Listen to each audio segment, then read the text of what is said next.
Welcome to The Good, the Bored, and the Ugly, your source for independent board game reviews and discussions. We are board gamers in Central Iowa, dedicated to providing our audience with a nuanced and critical look at board games. Hello and welcome to The Good, the Bored, and the Ugly, and the Longview podcast. We're doing a little crossover, and we're going to be talking all tonight about Essen Spiel. And Essen Spiel was held in this last October, and we have two special guests that have, one of whom is making his podcasting debut, the other one who has been a thorn in my side, a good friend for a long time, and that would be Carmen and Geof. Carmen, first you. How are you doing tonight, sir? Very well, thank you. All right, we've broken the ice now. You've said your first words on the air, Carmen. It's really great to hear from you, and I can't wait to see what exactly you and Geof did to symbiotically exist in this place that's just so many people, so many things going on. By the way, Geof, how are you doing tonight? I'm doing all right. We did much more than exist. We grew close. We shared stories. We got to know each other, and I'd like to say we touched each other in a very deep and meaningful way. That is awesome. I can't wait to hear details. I know I felt touched by Carmen, so. And I did. I think I brought them together here. I have to take a little bit of credit here as a matchmaker. You might have heard another voice joining you there, joining us all from the West Coast, somebody who rushed home from work and was here on time. Yeah. Geof. Yeah. that would be TC. How you doing tonight, TC? Oh, I'm doing good. I managed to leave work a little early because I love you guys so much. What a guy. What a guy. And if you haven't figured it out, I'm the host of at least one of these podcasts here. Maybe both of them. I'm Joe Sallin, The Good, the Bored, and the Ugly, and The Longview now. So, Geof, for those of you that are joining for the very first time, Geof started The Longview as his brainchild in 2012. That's why he is the ancient one. That's right. That's right. And The Longview and The Good, the Bored, and the Ugly are both proudly sponsored by Game Surplus, which, coincidentally, is where Carmen is getting all of this business expertise and prowess, and where he gets kind of the calling to go overseas and do something besides admire all the beautiful castles, which is what I think I'd want to do in Germany. But no, Carmen, you're going over there for business and pleasure. Well, obviously pleasure because they're with Geof. Oh, well, yeah. Anywhere I am is a party. So that's really the way that works. So, Carmen reached out to me a few weeks before Essen and said, hey, if you can get yourself over here, I've got some room in the hotel, and which, sassy, very sassy Carmen. I knew then it was going to be special. My friend Steve Bonacore over there at Stronghold was nice enough to acquire a badge for me. And so really all I had to do was sell a whole bunch of stuff to pay for the airline ticket over there and the rental car. And before I knew it, I was over in Essen. So it was really an amazing experience. And I really have Carmen to thank for it because he was nice enough to extend that invitation and was just super gracious while I was over there, even though I'm not really the Longview guy anymore. He still kind of treated me like family, and I really appreciate that, Carmen. So that was a great time. My pleasure, Geof. And it was a pleasure having you. And definitely. Oh, I know it was a pleasure. Oh, I know. There was pleasure, Carmen. I know. And definitely made Spiel better all the way around. Well, Carmen, thank you. So you guys are in trouble tonight because I am doing what every good Pennsylvania boy would do, which is drinking a Pennsylvania rye whiskey out of a mason jar. So it doesn't get any better than that. I thought Carmen was supposed to be drinking. He I don't know. Tweeted it. Are you going to drink, Carmen? There you go. There he goes. All right. So now he's trying to. It depends on how it goes, guys. I'm prepared. If it goes south, I have to switch to this one. My goal is to make you drain both those. Just switch to that one for good. There you go. That'll be the safer bet. Yeah. Yeah, lower expectations, and it'll all work out. That's right. That's right. That's the only 4 750 ml bottles are within arm's reach, and a bucket of ice. So, Carmen, this was not your first rodeo. You'd been to Essen before, no? Last year was my first time. We bought Game Surplus the September 30th of 2016.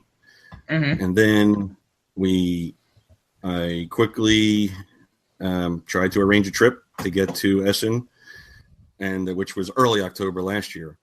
So I had about a week and found basically a closet in a hotel that was available and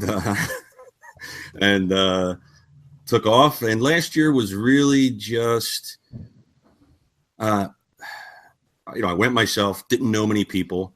That's when I first met Edward from Heavy Cardboard, and I didn't really know any publishers personally. So it was really just a trip to go and see what it was all about. And I'm very glad I did, because it made this year much better. Last year was basically all pleasure.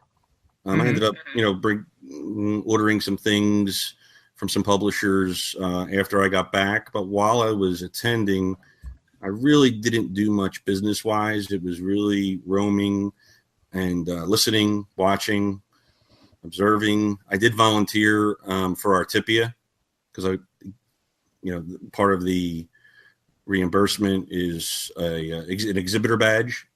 So you get in early, and that really helped a lot, as Jeff knows from this year. Getting there before the official opening. So I volunteered 2 days because I didn't know anyone, and that really helped break the ice for me. Training, or demoing 2 full days and just letting loose and getting to know some people.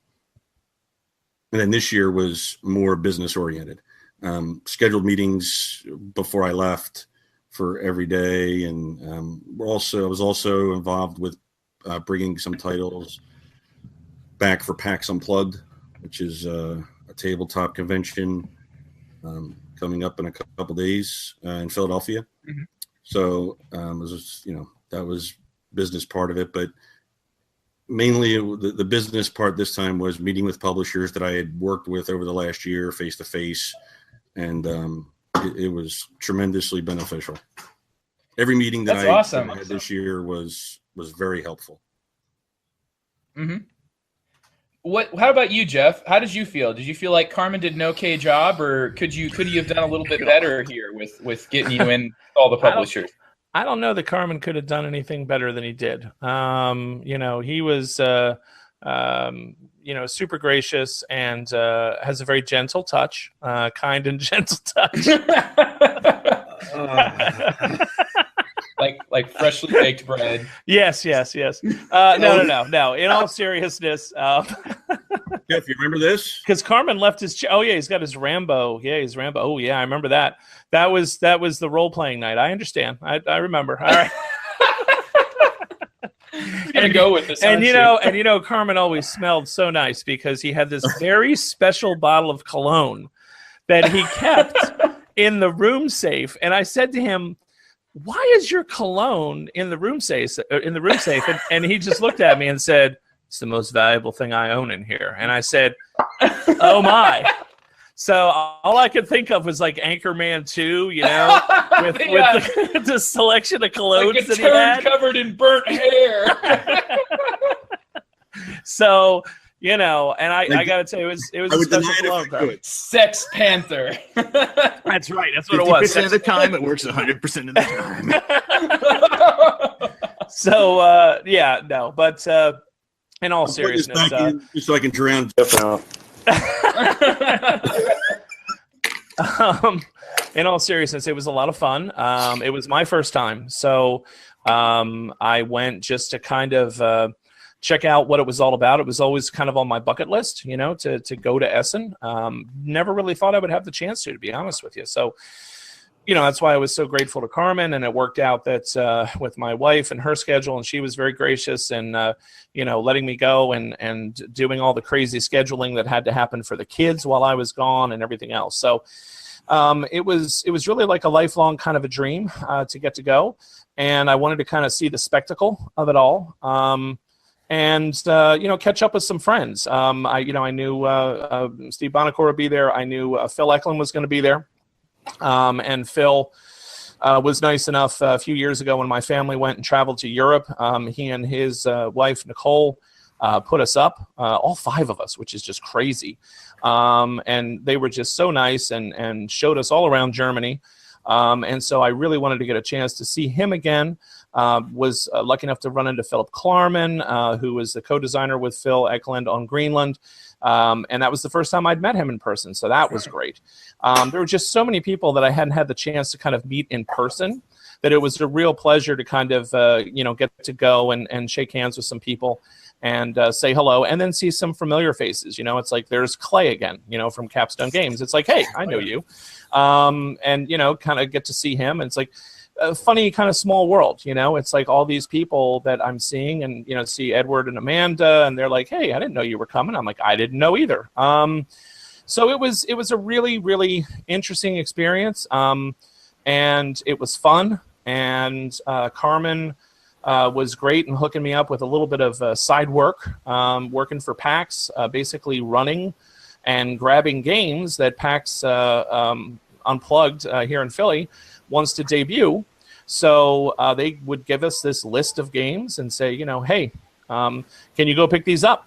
And we would run and pick them up, and then Carmen would load these enormous boxes at the UPS site there, right in one of the halls, and like some experience with ship that. them out. Yeah, it was crazy.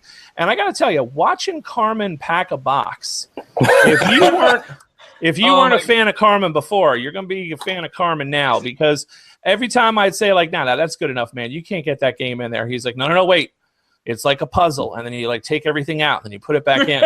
And I'd be like, okay, I don't have much patience. I'm like, yeah, that's fine. He's like, no, I can get more in there, and he'd take it out and he'd try a different way. And I'm like, you very patient, very patient. So that was reminds kind me of my buddy Danny. When my buddy Danny was gonna move, he wanted my help moving him, and like I put it all in the back of his truck, right? And he looks at it once, and he's like, no. And we had to take it all out, put it all back in, make sure it was like packed right from the bottom to the top, blankets thrown in all these places. It's like a special talent, right? There should be a board game for that. A board game for the... No. My wife is a master of packing crap in small pieces. Her and you, Carmen, you're like peas in the pod when it comes to that stuff. Like, dude, it's in there. It's fun. She's like, watch this. And it like turns into a TARDIS or something. I'm like, how did you do that? There is a game. I did play a game where you had to do that, where you have to guess if everything could fit. Smugglers was one where you didn't. Smugglers involve like you rolling, like you made a ball and then had to roll it down like this hole or something and try to get it to fit, but kind of a different idea.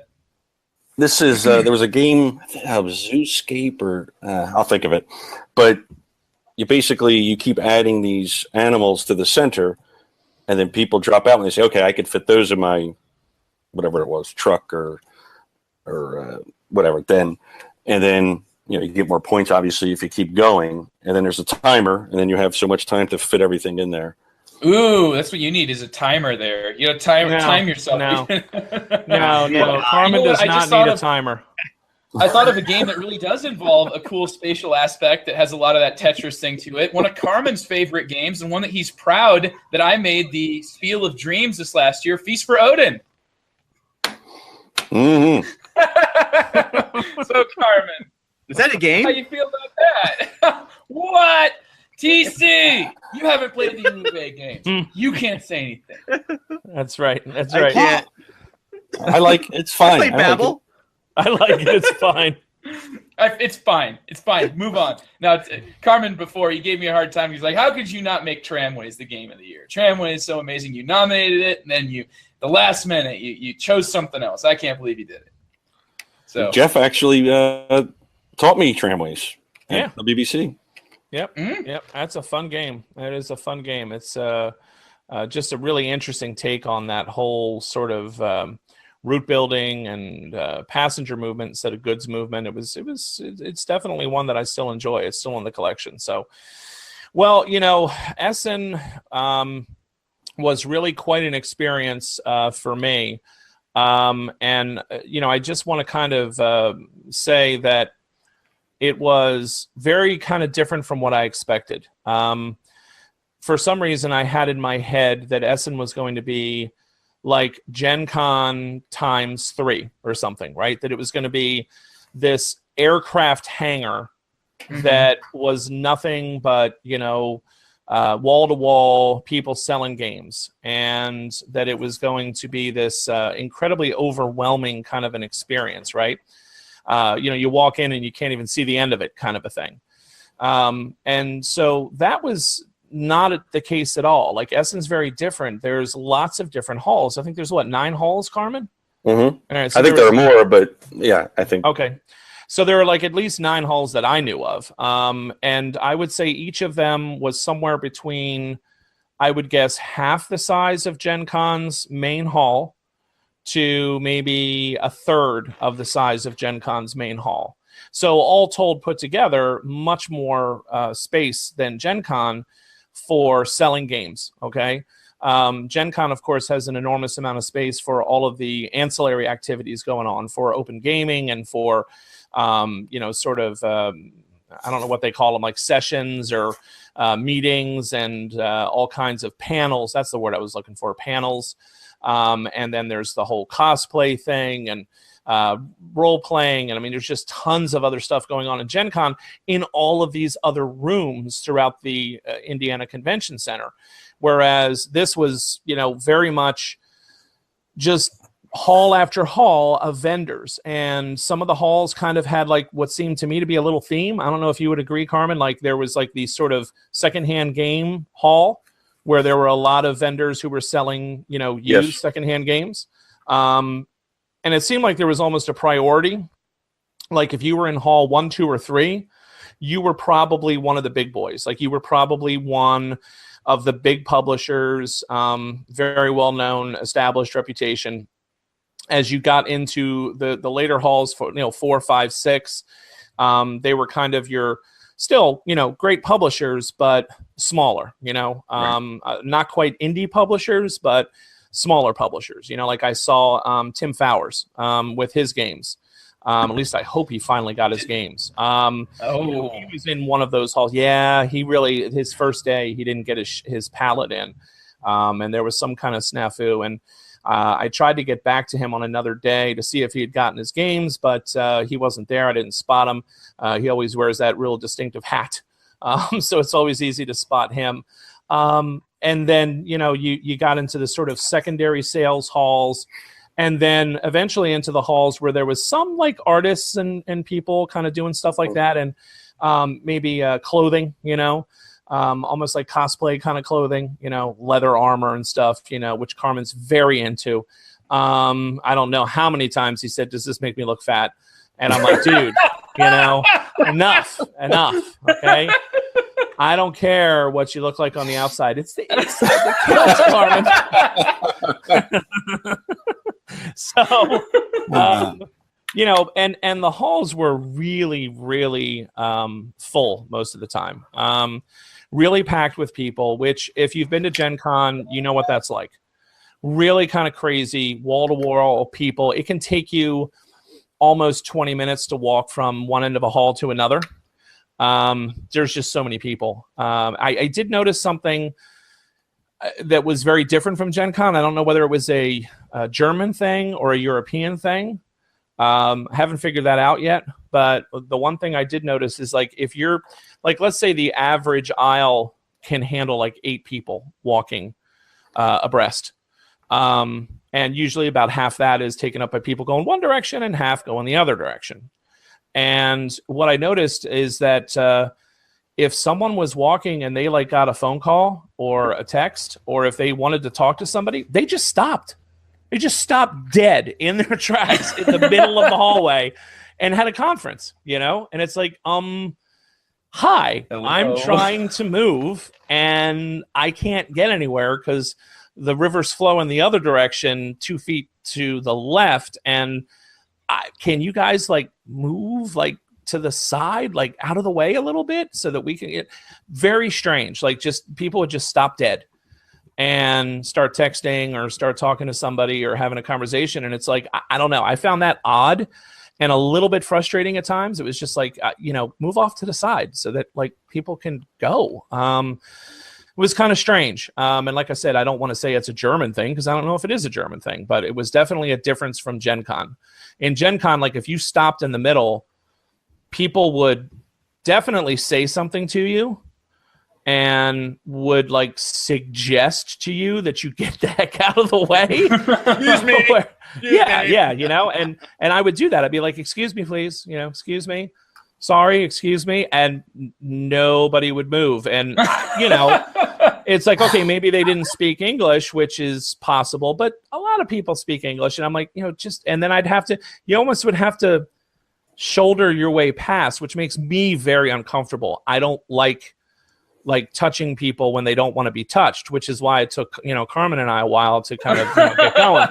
I don't like shoving past somebody, in a sort of like Trump fashion, shoving past other leaders in the G8. That's not me, Like I like to wait for you to move. That is.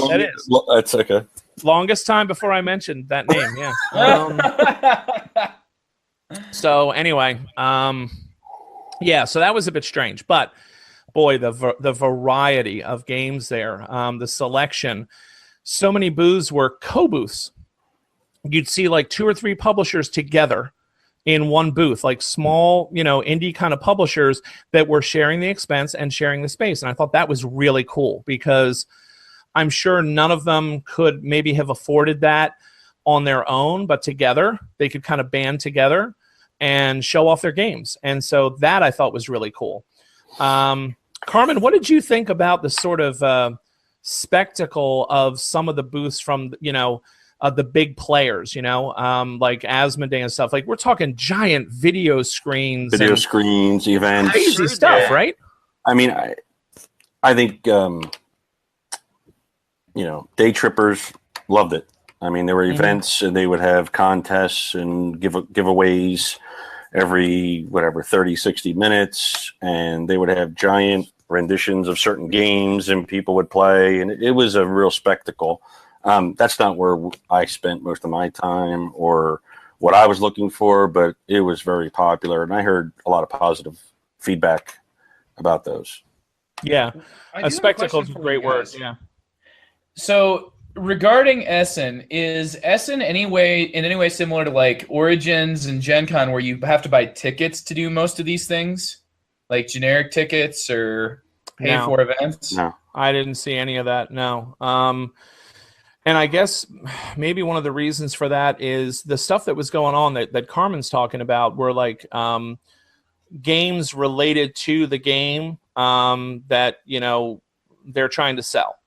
And so it was all promotional stuff and not so much experience stuff. Like there was no true dungeon there. Like you're not gonna do that. That doesn't seem to be what Essen's for. Now, I could be wrong. I've only been there a whopping once, and I'm sure people will tell me if I'm wrong. But what I noticed was, the big takeaway I came from was this was totally a buying convention. Like you go there to see the new stuff. You go there to hopefully get to play one of the new things, but was very difficult because the demos were always full. And then you buy stuff. Like that's what you're there for, because unlike GenCon, there's no like huge halls where people then go and sit and play their games. I understand that there's, places to play games in the hotels that surround the fair where people are staying. But as far as at the event itself, there's no like open gaming room. Like that doesn't happen. So you're really just going there to look at games and buy games. And that's pretty much why you would go. If you can participate in an event, it's really just to kind of teach you a game or get you interested in the games. You can buy the game. It's all sales all the time. I would say the like 2 examples. The huge majority of booths would have things like a wheel, and they would be crowded, and you'd spin the wheel, and you would have a giveaway. Or Yellow had, I'm not sure if it was a robot or some kind of contraption where you put a ticket in, and then it would spit out something that would give you some kind of benefit. That's the huge majority of what would go on at the booths. The only event I can think of, but it didn't cost anything. They did have a 10-minute escape room that people would enter and, obviously try and escape with a little monitor so you can watch them. But other than that, there aren't events per se to participate in or scheduled events. Yeah. I don't really like the idea of all those scheduled events anyway. I always felt like if I was going to schedule one, like I would end up, always having that one scheduled event fall right when I just ran into somebody that I wanted to talk to, or just ran into a game and it piqued my interest, or I found somebody who was willing to play an entire game with me, which was just so bizarre when that happened once or twice at like Origins, where a publisher was actually willing to play through their whole game with you. But that's like par for the course at Essen, isn't it? Playing through a whole game, I would say not that I saw. Usually you would go through a few rounds of a game at a demo table, and then, they would want you to kind of go and let another group of people come in, simply because the more people that they can come, that can come and sit down and play something, the greater the chance that that game is going to get bought, or it's going to generate buzz, or what have you. So, yeah, I don't know that I had too many experiences at Essen where I got to play a full game. I think really none, to be honest with you.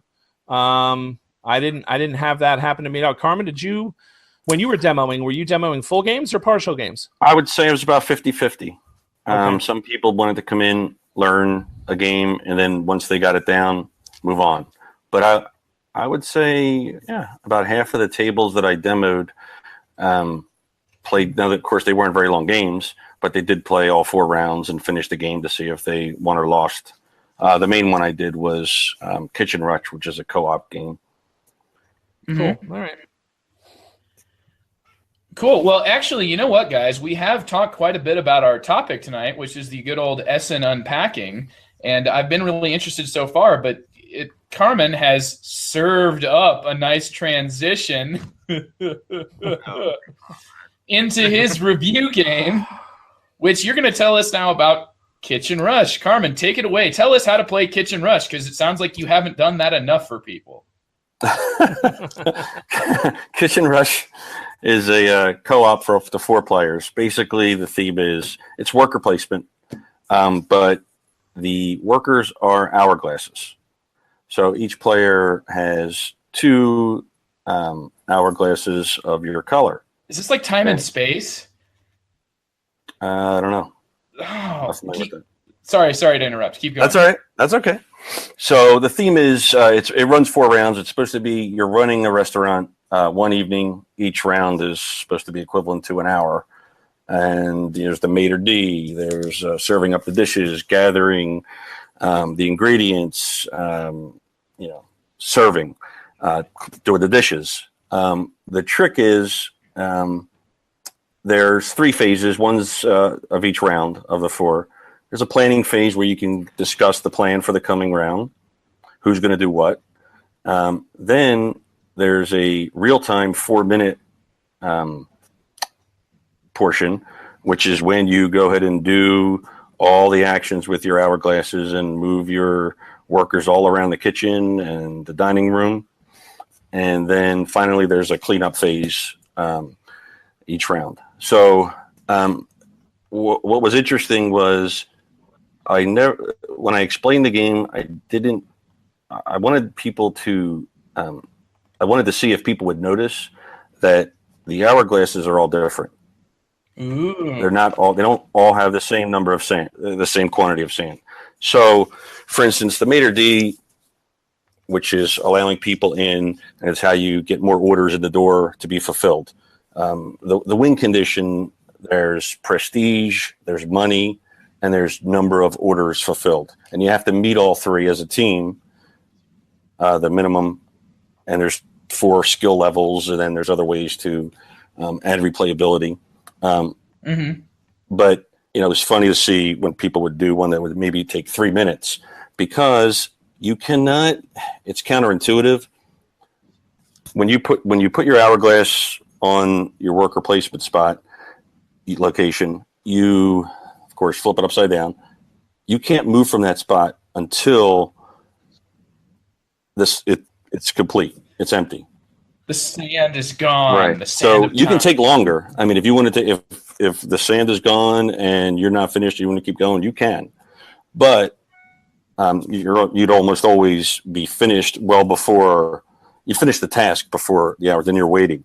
So the key was then to notice which ones to do, which tasks, because you want to be able to redo them faster, and that they would be when you're in the planning phase, you would, obviously choose the people or the workers that had the least amount of sand to do the repetitive tasks. And it when you're watching the game, it looks like chaos, but when you're playing it, it runs very smoothly. Mm-hmm. So what do you think of it? What kind of success have you had with it? There's I've played it a few times since I got back.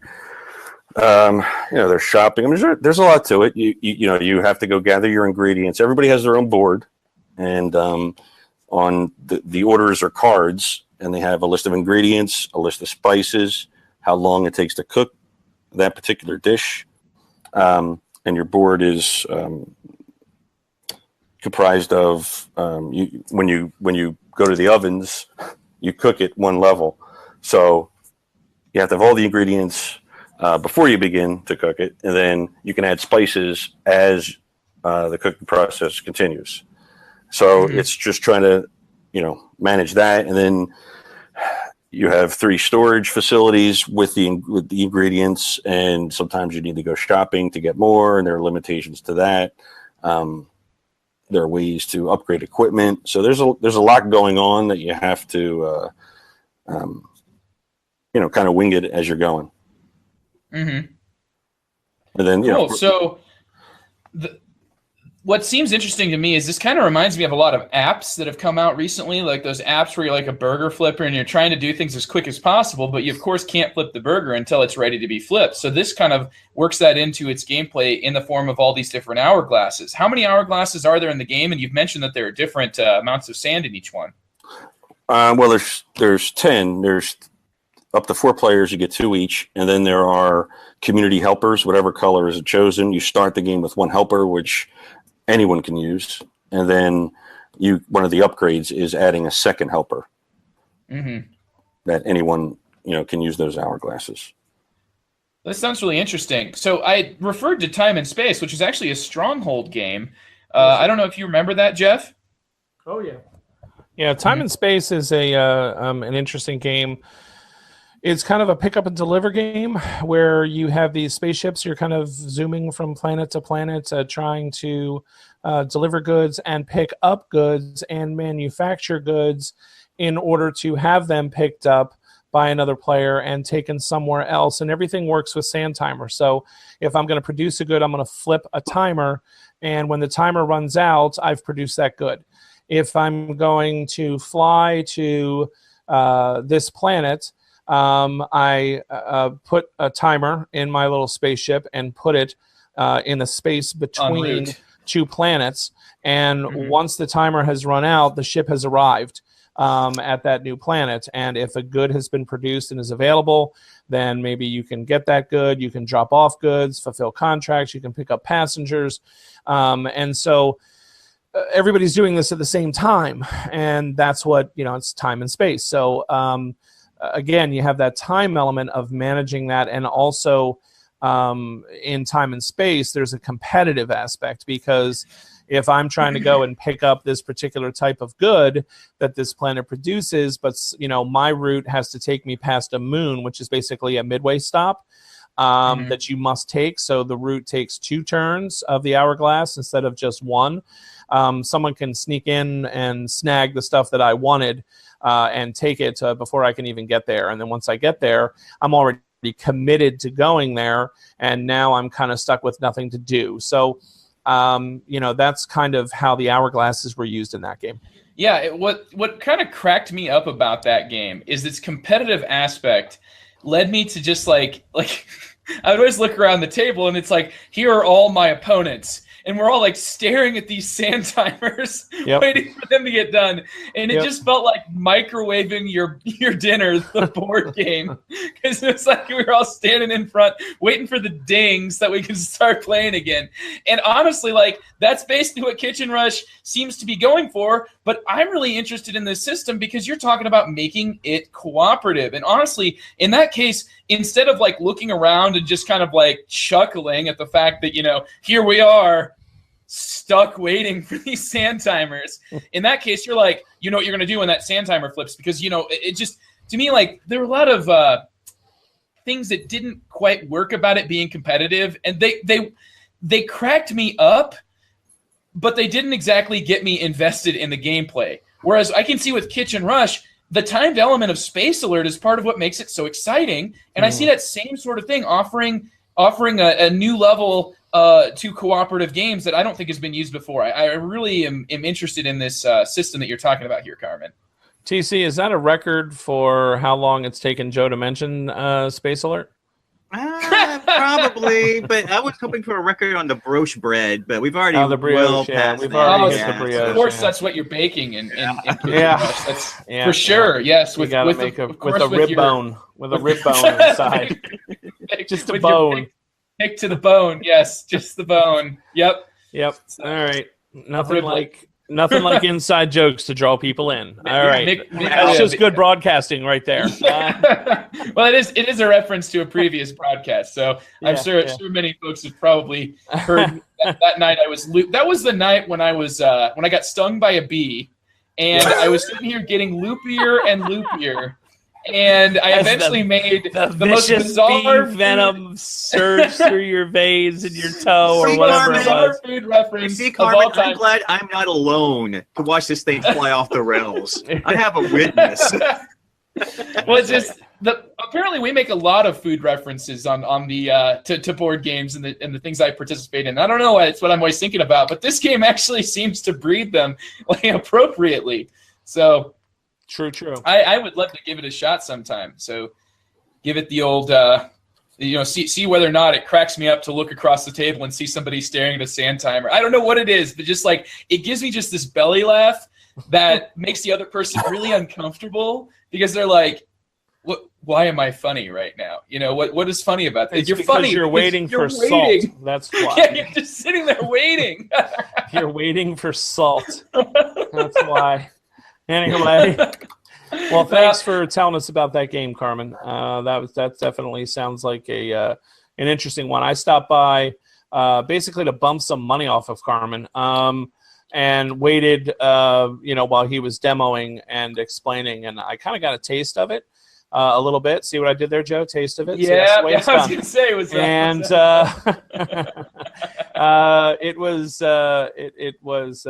it looked very interesting. It looked interesting because of that element of you got to have your ingredients. You got to, everything has to be timed, no pun intended there, correctly in order for it to work. So, yeah, that was pretty cool. I'd like to give that one a shot. And that's by Artipia, right, Carmen? Yes, and it did sell out during Spiel. Oh, cool. All right. Yep. Attaboy, Carmen. Attaboy. All right, well, salesman.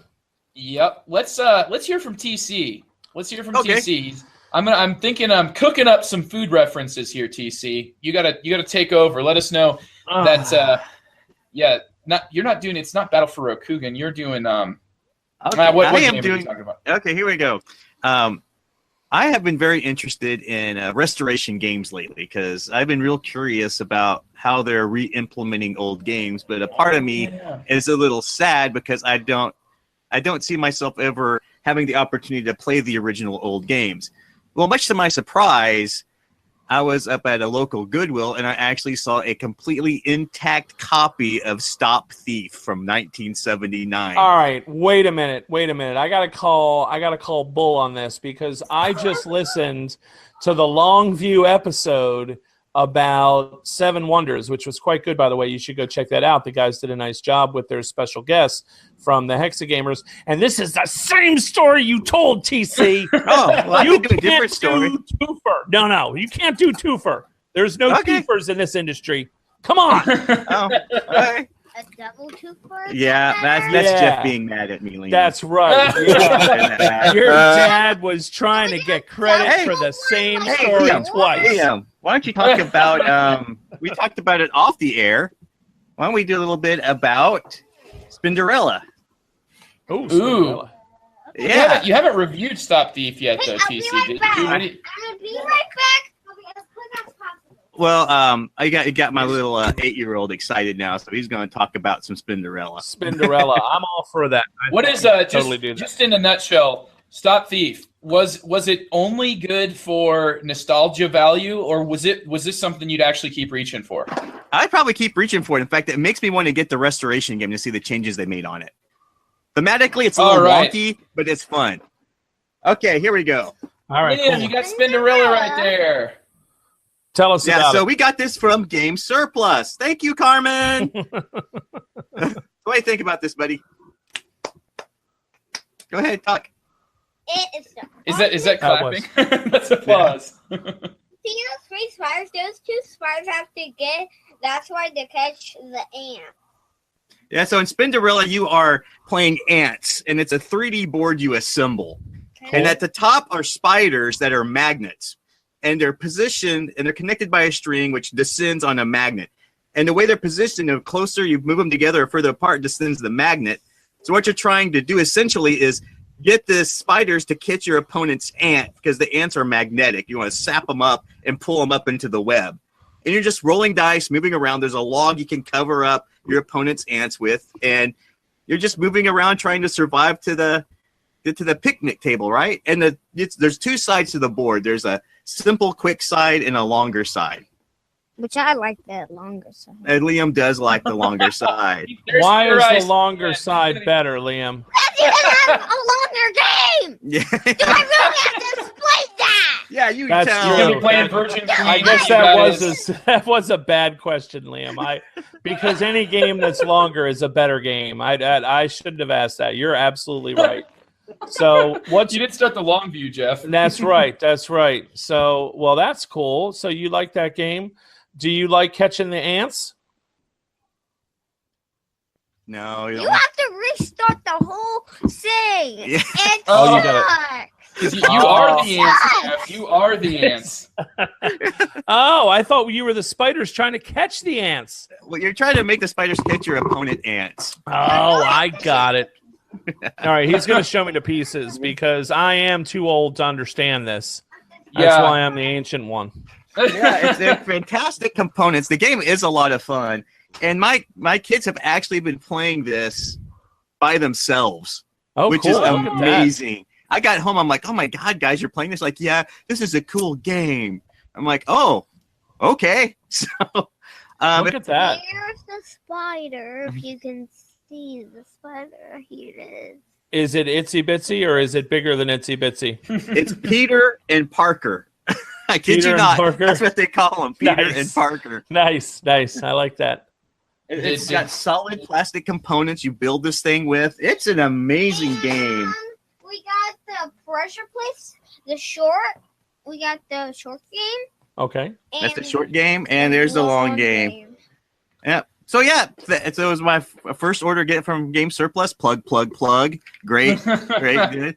And it's a great game for kids. And Liam does have a suggestion for the next game we're going to order from. You need to get, and it's My First Stone Age, the card game. I do not want card games. Those suck. Yes. I love my thing that holds the card, so I'm getting sucked at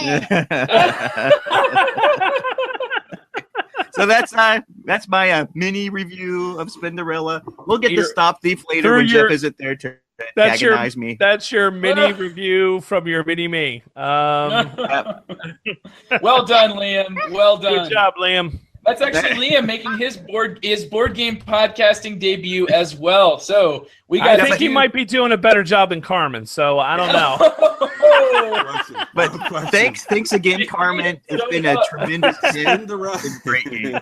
Spinderella was released I think in 2016, and they actually did have a huge, like, life-size board, and these tremendous, like these awesome spiders that came down during Spiel. Oh, that sounds great. Cool. I kept walking past. Of course, it was a little too creepy, but I just kept walking. I love spiders. I think it's But it was fantastic. really, I mean, just that was one of the things that blew me away when I saw the effort that they put forth in some of these booths. And that's also what some of the publishers that have attended, some of the European publishers that have attended some American conventions said the biggest difference they notice is just it's and I haven't been to GenCon nor have I been to Origins, but my impression is they're more traditional booths, whereas these things are just some of them. I mean, I went to the Pegasus Spiel for an interview, and it opened up into a whole nother room with floor to ceiling windows and hors d'oeuvres and meeting rooms, and it was amazing. Yeah, the booths are definitely a whole different level. I think about a publisher like Blackfire and Spielworks, right? Blackfire had this huge booth, and they had like this whole section that were like rooms, meeting rooms. Heavy Cardboard was there. Some other publishers were there, as well as, of course, Blackfire. They had a huge, banner, a 4-sided banner in the shape of a rectangle hanging from the ceiling, that said Blackfire, that was enormous. We're not just talking about, a little banner. It was in this whole framework, and the lighting, just crazy, like just the amount of stuff. And some of the booths had video monitors and interactive touchscreen stuff. And I mean, it was like Carmen said, it's a whole different ball game than most of the GenCon booths, which is like tables that are stacked with games with prices and people saying, "Hi, let me tell you about the games, and I'll be happy to take your money." Speaking of money, I do want to say too, in case anybody gets stuck like I did. I was really surprised. Essen is cash only. There were very few booths that took any kind of credit. Everything was cash only. So if you're used to going to Origins or GenCon, where pretty much everybody has a credit card machine or a Square or something, that's not the case at Essen. And I think, Carmen, you explained it to me that was sort of an intentional decision to keep traffic moving, right? I think that's one of the reasons. Of course, it's better financially without the fees. Yes, and people just stop in the middle of the hallways already. So there's only so many instructions you can have. The few times I did see people using credit cards, it seemed there was either a language barrier or so there always seems to be a hiccup with the transaction, which it doesn't take long in that type of crowd and that environment to just go from 3 people in line to 15. Right. So being cash, it really is crowded as it is. And then they start riding, and then they eat their own. It's crazy, right? It's like in the Thunderdome. So 2 men enter, 1 man leave. That's right. With a game, holding it up. I got this with my credit card. But yeah, that is a difference. People should definitely know that going in. You need to have euros. Got to have euros. Something that was different. But I will say it kept the lines moving. I mean, there were very few times when, after that first day, there were very few times that there were lines more than a few people deep. And, you could just go, you could just get your game. So that was cool. That was kind of the upside to all that. So, yeah. All right. So TC tried, and his son bailed him out. Trying to tell the same story. Have a backup plan. Always trying to tell the same story he told on the Longview and get away with it. It's a good thing I'm here for quality control, TC, because I don't know, man. That was Bush League right there. I got to tell you, that was Bush League. He was talking about his find on the other podcast that we will not mention. And whew. So thank goodness for Liam there. All right. I feel better now. Well, I guess I guess now I'm going to have to choose the latter of my two options I left myself. Good thing that I had two options so I don't have to be bailed out, because if I mention Iberian Rails, just gonna come up with information that I've already talked about this on the Good, the Bored, and the Ugly, It's what is this? What is it? This is just rehash, man. This is it. This is a rerun podcast. I've actually already pre-recorded this. This is I'm not a sleeping right retread now, podcast, my friend. Yeah. This is Well, me falling asleep right now at this moment, and you are just talking to a recording. all right. So all right. Go I wanted ahead. to just mention, because I wanted to throw out Iberian Rails. I just tried the merger attorney in a game, and that is something that I think they added that as a Kickstarter goal, and it was just insanity. It was absolutely incredible. The fact that you have companies that can just jump to the end of the game, but there's so many different hoops that you must jump through to get to that point. So I mean, you can see somebody prepping for the merger attorney miles down, miles earlier. And to me, the game itself is just cube rails on absolute steroids, to the point where it's a system that is blown up to where I want to play it. I've got all my friends that aren't necessarily into the economic games into it. It still pleases the economic gamers. It gives you that same feeling that, say, Imperial 2030, which I know, Geoff, you enjoy Imperial, and it gives you that same feeling that you've got your 6 different companies in this game, and the company head is who takes the turns. There's no other turns in the game besides this role selection, and the roles are incredibly impactful. I love this game, and the reason I wanted to mention it is because, Carmen, you hear this, Iberian Rails. Not Iberian Railways, that's like some winsome game. Iberian Rails, you need to get this game. Game Surplus, please get this game. Please make it possible for me to tell people about how awesome this game is. I got 3 guys in my game group that are jonesing for this game. And I've been saying to them, I've been telling Carmen, Who's the publisher? I think it's a Kickstarter, wasn't it? It was a Kickstarter. It's Monsoon Publishing, though. And I know that they are looking at getting picked up over here, if they haven't already. Right. But I do have an email from them. Believe it or not. It is incredible, Carmen. I am telling you, it is absolutely incredible. It pleases one of the 700 I haven't responded to yet. Well, that makes me feel so much more special. He actually listens to me.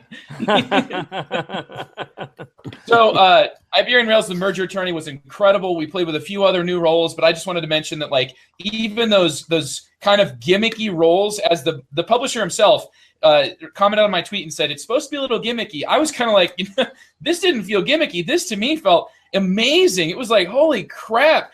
The way that trying to keep your companies from getting swallowed up was just a whole new dimension I didn't expect. So I sense that you're a little excited about this title. Yeah, I've been. What do you think, Geoff?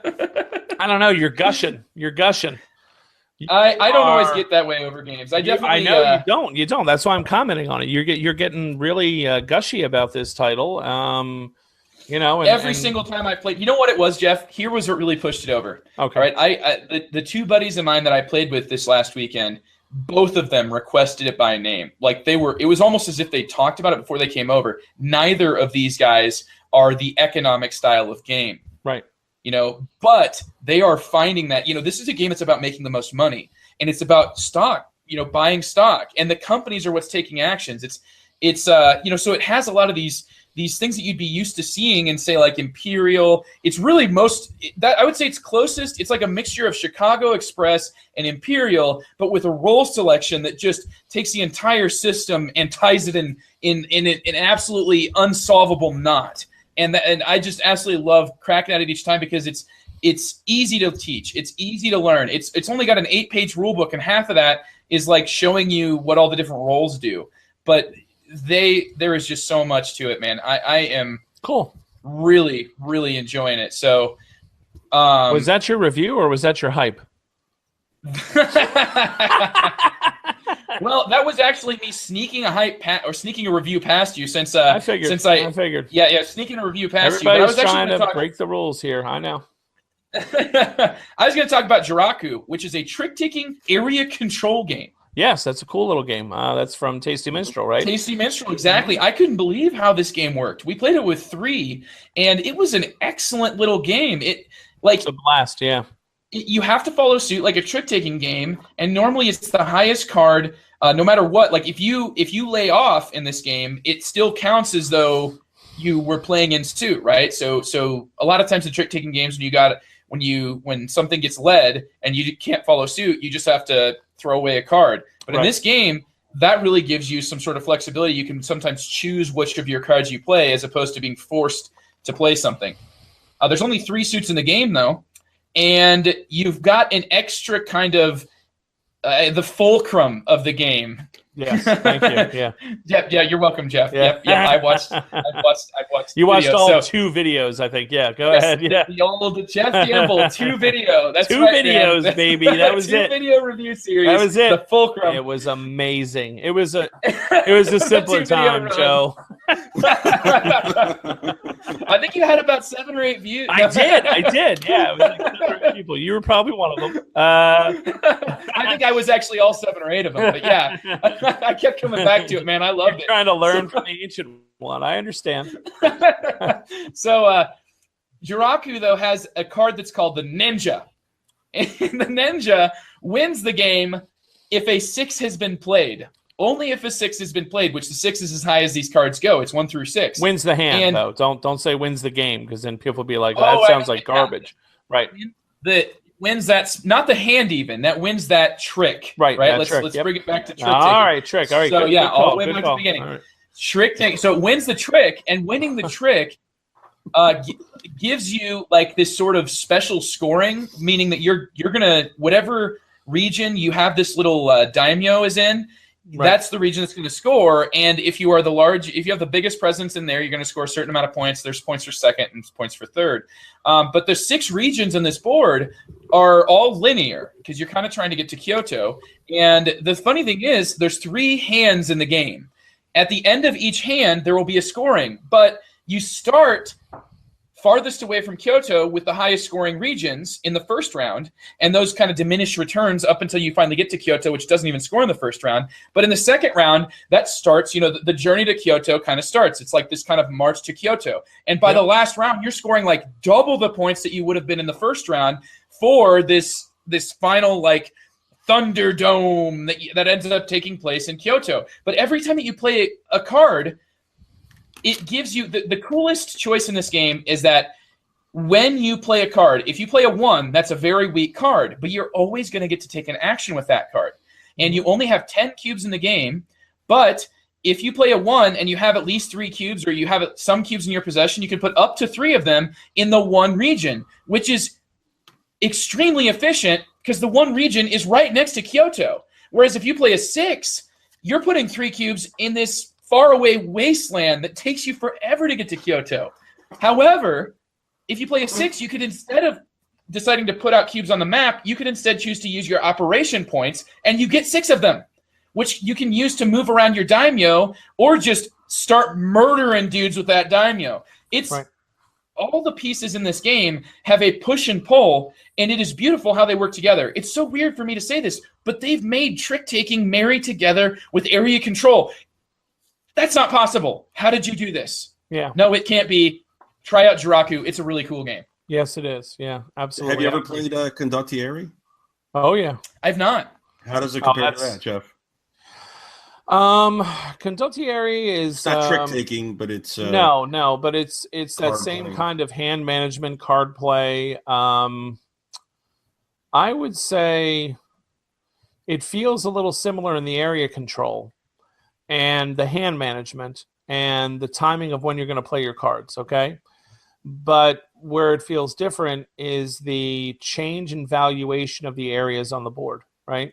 Mm-hmm. So in Condottieri, you're trying to get contiguous kind of areas under your control, either 3 or 4 or 5. It depends on the number of players that are playing the game. And so the map doesn't change, right? And so... you're just trying to connect your sort of regions together so that you can win the game. Whereas in Joraku, the board really is trying to push you towards that idea of the march towards Kyoto, because the areas that once were valuable are now worthless. And so people are trying to abandon certain areas and move towards other areas, and that's very different from Condottieri, which once you have something, you really want to hold on to it. Yeah. Yep. Cool.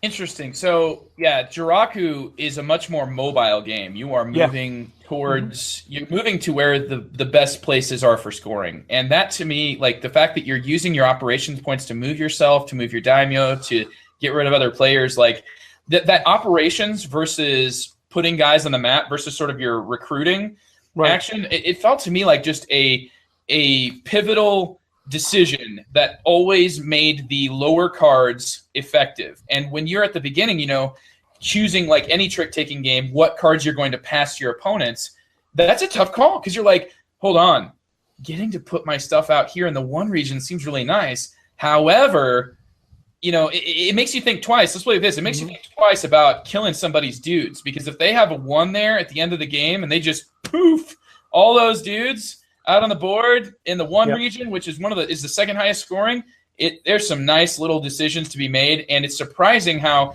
the game playing in 45 minutes, it's a really ingenious game, and it comes from Tasty Minstrel and originally Moai Ideas. Moai Ideas, sort of like the Moai statues on Easter Island, which also made one of my other favorite, almost same level, same sort of crunchiness, interesting decisions, but very quick and fast playing, and that's Mini Rails, which I really, really loved Mini Rails so far. Looking at it right now on my shelf. So, and they've also made a Tulip Bubble, I think, which I saw at Essen, but did not have a chance to really look at or play. So, but yeah, it's they've come up with some pretty nifty designs. I agree. So. Well, cool. Well, thank you so much for letting me kind of dump a couple reviews there, kind of sneak one past Geof, and then give the actual review. So that kind of worked all into my master plan, because, Geof, you have to understand that you, sir, are the moving point here, the transition into more discussion of Essen, because I had quite a few Essen questions that were left unanswered. But you're going to be giving first impressions of a couple of games that you've played at Essen or in its wake, correct? I don't know about a couple, but Merlin. No Transatlantic? Yeah, fine, whatever. Transatlantic too, fine. You're trying to milk it. God, trying to get all this stuff out of me in one, and I'm almost out of my rye. Very difficult for me. All right, Merlin. Merlin by Stefan Feld, and I'm sorry, I'd have to look it up on BGG, and the last time I tried to look something up, I disconnected myself from the Hangout because I'm old. So Merlin is Stefan Feld and another designer, Michael. My eyes just aren't that good. It's sitting right across from me, about 10 feet away, and I can't see it. Reisnick or something of that nature. My apologies to the co-designer there. So this is a game that's themed around the King Arthur legends. The board is gorgeous. The art and presentation is gorgeous. You have sort of a circular board, a la the round table. And this round table is divided up into these regions that kind of circle the circle of the round table. And the regions are basically color codes. You have a gray region, a black region, a green region, a blue region, a red region, and whatever other colors I can't remember, a yellow region. And what you're trying to do is move your player piece to these regions by dice. You have dice that you're going to roll. Every round, you have 3 dice of your color, I believe, if I'm remembering correct, and 1 white die. The white die moves Merlin, who is another piece, but he is a shared piece. So Merlin is a shared piece between all the players. And so what you're trying to do is you're moving your single piece around to these different spots along the round table. They can do all sorts of things for you, as you would expect in a Feld game. Lots of different ways to score points here. So you can, score points for the number of banners that you've collected, which is something that you can do in these regions. In every region, you can either put out influence, you can collect a banner, or you can collect a shield, or you can collect a building material of the color of that region. And so those are the 4 basic things you're going to do. You have 4 helpers on your board who are going to do those things for you. If you've already deployed your helper, say to gather a banner in the red region, and now you want to go to the blue region and collect a banner, you just move your bannerman from the red region to the blue region. So there's not like any restrictions like that. If someone else's person was in that spot, you kick them out. They go back to that person's player board. And so you're collecting these resources, and you're using these resources to do one of a few different things. So the building materials are going to allow you to build little tokens that are called your estates out in the surrounding region. I forget what they call it. It's it's not the wilds, but it's the something. It's just The nethers. stuff. Yeah, it's out there. It's a randomly made hexagonal tile map of different types of landforms. So mountains or lakes or fields or forests or what have you. And so you can build your estates out there with the building materials. Sometimes you get a bonus action from doing that, but what you're really trying to do is have the most estates in a particular landform region type, because at the end of when you get to the scoring rounds, and there's going to be 3 scoring rounds in the game, you're going to score points equal to the number of tiles of the matching type in that region. So if I'm in a water region and there's 5 water tiles that are all connected, I'm going to score 5 points. If somebody else has tied me, then we're going to split those 5 points, rounding down. So I'll get 2 and they'll get 2.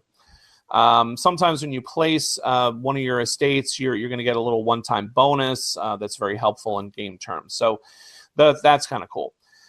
The banners you're going to gather, the banners give you special abilities. They give you a special power ability that you can use at any time you want by discarding it and putting it back in the supply. And so those are kind of cool and useful, and they're going to do things like help you take different actions from the one that you've selected, help you manipulate your die, because most of the time when you select one of your 3 dice that you've rolled, you have to move your piece that many spaces, and then you do what it says. So you don't really have control. You have to kind of plan your movement based on the dice that you have.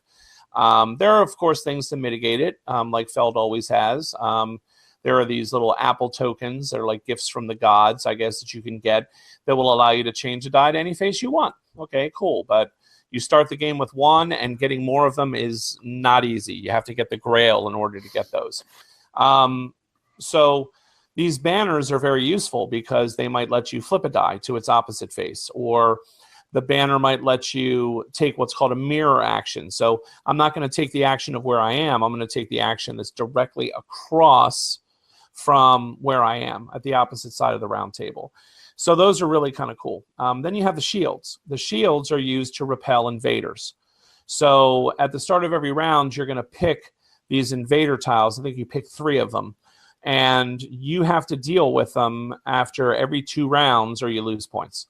So you have to collect the matching shields to go against the invaders in order to repel them. And again, there's banners that can help you with that, etc. So at its heart, you're basically talking, 6 rounds, I think it is, of 4 actions per round. So you're getting to do 24 things during the course of the game. The game moves quickly. In addition to that, you have like mission cards, like they're King Arthur cards that are basically recipe filling. That's all they are. So if I can collect the right amount of stuff, I don't have to turn it in. I just have to show that I have it. And that's another way to score points. So you're going to score points in all these different ways, trying to avoid the negative points, trying to best plan out your route for your knight as he travels around. And the Merlin character is very interesting because sometimes you're going to want to stall on Merlin because you want to take an action that's further around the table. So you want to hope that other people use their Merlin dice to move him in that direction before you use your die. But, Merlin can also move in both directions, clockwise and counterclockwise, which your knight cannot do. Your knight must always move clockwise. So that opens up some interesting possibilities as well. So that's kind of the mechanics of the game. Not as briefly as I wanted to say, but It mechanically, it's very interesting. It's very smooth. It plays really, really well. It's not anything super exciting. This for me falls into what I call the dreaded 7 category. You know, it's like it's a good game. There's nothing wrong with it. It plays very well. It's not a weird aquasphere kind of nonsense. It's a really kind of a clean game. Not really much theme coming through, you know. But it's Feld. But Feld has pulled off some theme in the past, but not really this one. You know, I mean, just the fact that the regions are just color coded and it's just different colors and recipe filling, and you know, the dice system is the most interesting thing, along with Merlin, being able to move clockwise and counterclockwise and being a shared piece. I think that's very interesting. But other than that, you know, it's a good game. It's not one in retrospect that, you know, I mean, as a Feld fan, I'll play it. I'll probably keep it. But I can think of other games that I probably would have rather have brought home in my limited suitcase space now that I've played it. So there's Merlin. I'm damning it with faint praise. What is your closest comparison to it, like in Feld's catalog and otherwise? Man. Like, if you played Strasbourg? Yeah, I like Strasbourg. I like Strasbourg better than Merlin. Okay. I would say Merlin reminds me a lot of Rialto. Okay, Rialto, so area control. Rialto, not because it's area control. Rialto, I think, is also a clever game. It's a clean game. It's a neat game. It uses that I split, you choose kind of mechanism. I like it. It's a good, solid game. The theme is almost meaningless. The theme does not come through at all. It is still kind of a point salad kind of a game. It is enjoyable to play, but it's nothing like super. It's not like Trajan. It's not like Castles of Burgundy. It's not like it's not like Luna. You know, I mean, Luna is just so different. Luna's an odd duck. It is, you know, and I mean, he's put out some fun. It's not the Speicherstadt, you know. The Speicherstadt of you know, I'm going to take this. It's his teethiest game. Yeah. I mean, this to me kind of falls in that Rialto area, which is, it's a good game. There's nothing wrong with it. I still own Rialto. Rialto is a good game, but it's butt ugly board, and it really is. It really is. It's almost Martin Wallace last train to Wesleydale or whatever it was, that looked like someone hacked up a lung. It really, you know what I'm talking about, Carmen. It's it really, you know, I mean, it's a good game, but it's not anything exceptional. So did you ever play La Isla? Oh, I hated that game. Sorry, I hated it too. Okay, never mind. All right, well, that one was I hated it too. It's a terrible game. Yeah, I think Carmen might still have some in stock at GameSurplus.com. Do you still have some in stock there, Carmen? What game was it? La Isla. That terrible. You're out now. Well, consider yourself lucky. All right, so. But I do have a quick story, segue-wise, with Merlin. Yeah. Okay. So I remember, so Queen Games, their booth is more of a store. So it's kind of a U shape, and you go in, and you went through, and Jeff was, even before, correct me if I'm wrong, Jeff, before you knew you were coming, Merlin was on your list of games that you wanted to get. So that was pretty much one of the first stops when we got there. Yep. On Thursday. So we went around, and you picked it up, and I was waiting outside, and you came out, and you were so proud that they didn't talk you into, that you didn't let them talk you into buying that Queenie. The Queenie, yeah, they wouldn't charge me €6 for it or some nonsense. But look, what do you got? When I got the donation for PAX, look what they gave me for free, Jeff. Or you can't see they gave you the Queenie for free? But it's free. They'll never know at PAX. So I saved it for you. Man. All right. Thank you. So that might freshen it up for you. Maybe the Queenie will save it. I don't know. I doubt it. But Maybe the Queenie will save it, but that was very nice of you, Carmen. The other one that I wanted to talk about before poor TC slips into a coma. How you doing there, TC? I'm fine. Hi, I'm All here. right. He's hanging. He's hanging. Your head just kept like moving further and further away from the side of the screen, and I'm looking at the butterflies on your wall and stuff, and I'm like, I think we're losing TC. Yeah. No, I'm here. All right. Hey. So TC, I played Transatlantic as well by Matt Gertz. Now I only played that as a 2-player game with my son once, so take it with a grain of salt. I really enjoyed that one. It is very different from what I thought it was going to be. So much of Gertz's games are sort of spatial, where there's some sort of route building or some sort of map or something. This one does not have that. It's stripped away. You have these very abstract representations of the sea regions, North Atlantic and the Pacific and the Indian and all these different oceans and areas. And basically, you're dealing with a sort of Martin Wallace-ish. That's hard to say after a glass of rye. Wallace-ish. Progression. Walrus? What about the walrus? Yes, Wallace-ish. Thank you. That's the third time I've said it. Progression of technology in the form of, like in automobiles, you have the sort of early car models going all the way up to more modern car models. In what's the other one he had there? Ships, you have the same thing.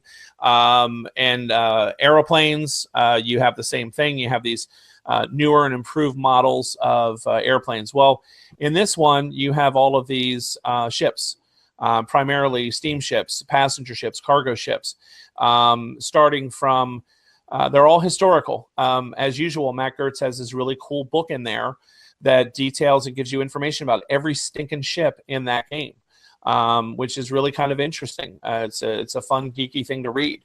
And so what you're trying to do is you're trying to buy these ships, deploy these ships, put them out into a sea zone where they're going to either be moving cargo, moving passengers, or just kind of do what's called transporting in a game, which is the main way you're going to be making money and scoring victory points. Obviously, the better the ship, the more money you're going to make. You are going to be using a hand of cards a la Concordia to select your action every turn. You're going to put down a card. You're going to do what it says. Eventually, you're going to play a card that's going to allow you to take all your cards back. Just like in Concordia, you're going to get a benefit if you played more of your cards before you cycle through them, which is really cool. And then you're also, unlike Concordia, every time you do your reset card, you're going to get to pick a new card from a display of cards that is going to go into your deck.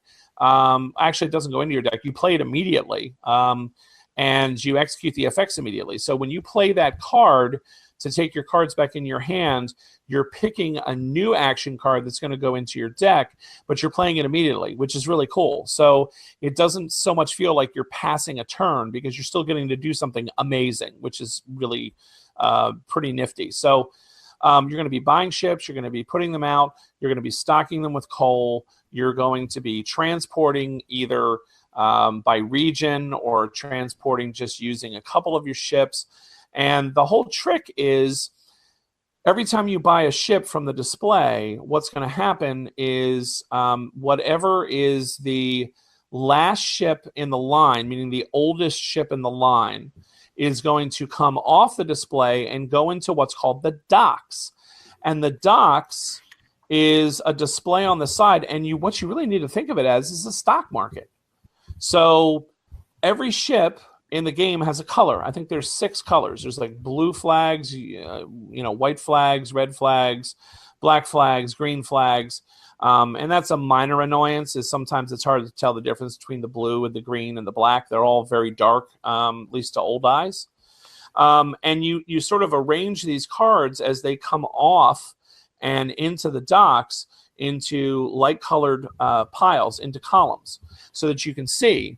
And basically what that means is those are bonus victory points for you if you have that type of ship at sea when the game ends, or in your display when the game ends, in your own personal inventory. So as the game's progressing, certain types of ships are becoming more and more valuable. So blue ships might be worth +6 victory points per blue ship that you have deployed. So as the game progresses, I'm thinking, all right, I want to buy ships, but I really want to buy blue ships because blue ships are going to be worth a lot at the end of the game. But if I buy this blue ship, this is an older model. And the way the game works is in each sea region, there's only so much space. And what's going to happen is the oldest boats get pushed off. They get pushed out of the sea lanes, and they kind of rust, for lack of a better term. They're going to deliver for you one more time, and they leave the game, and they're out. They're gone. So you're not going to score for them.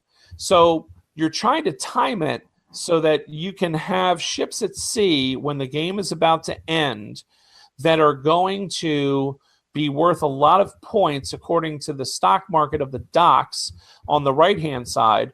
Plus, during the game, you have the opportunity, a la Navigador, to fill up your own personal player mat with these little kind of chits that are going to affect actions you take during the game, like transporting or gathering coal.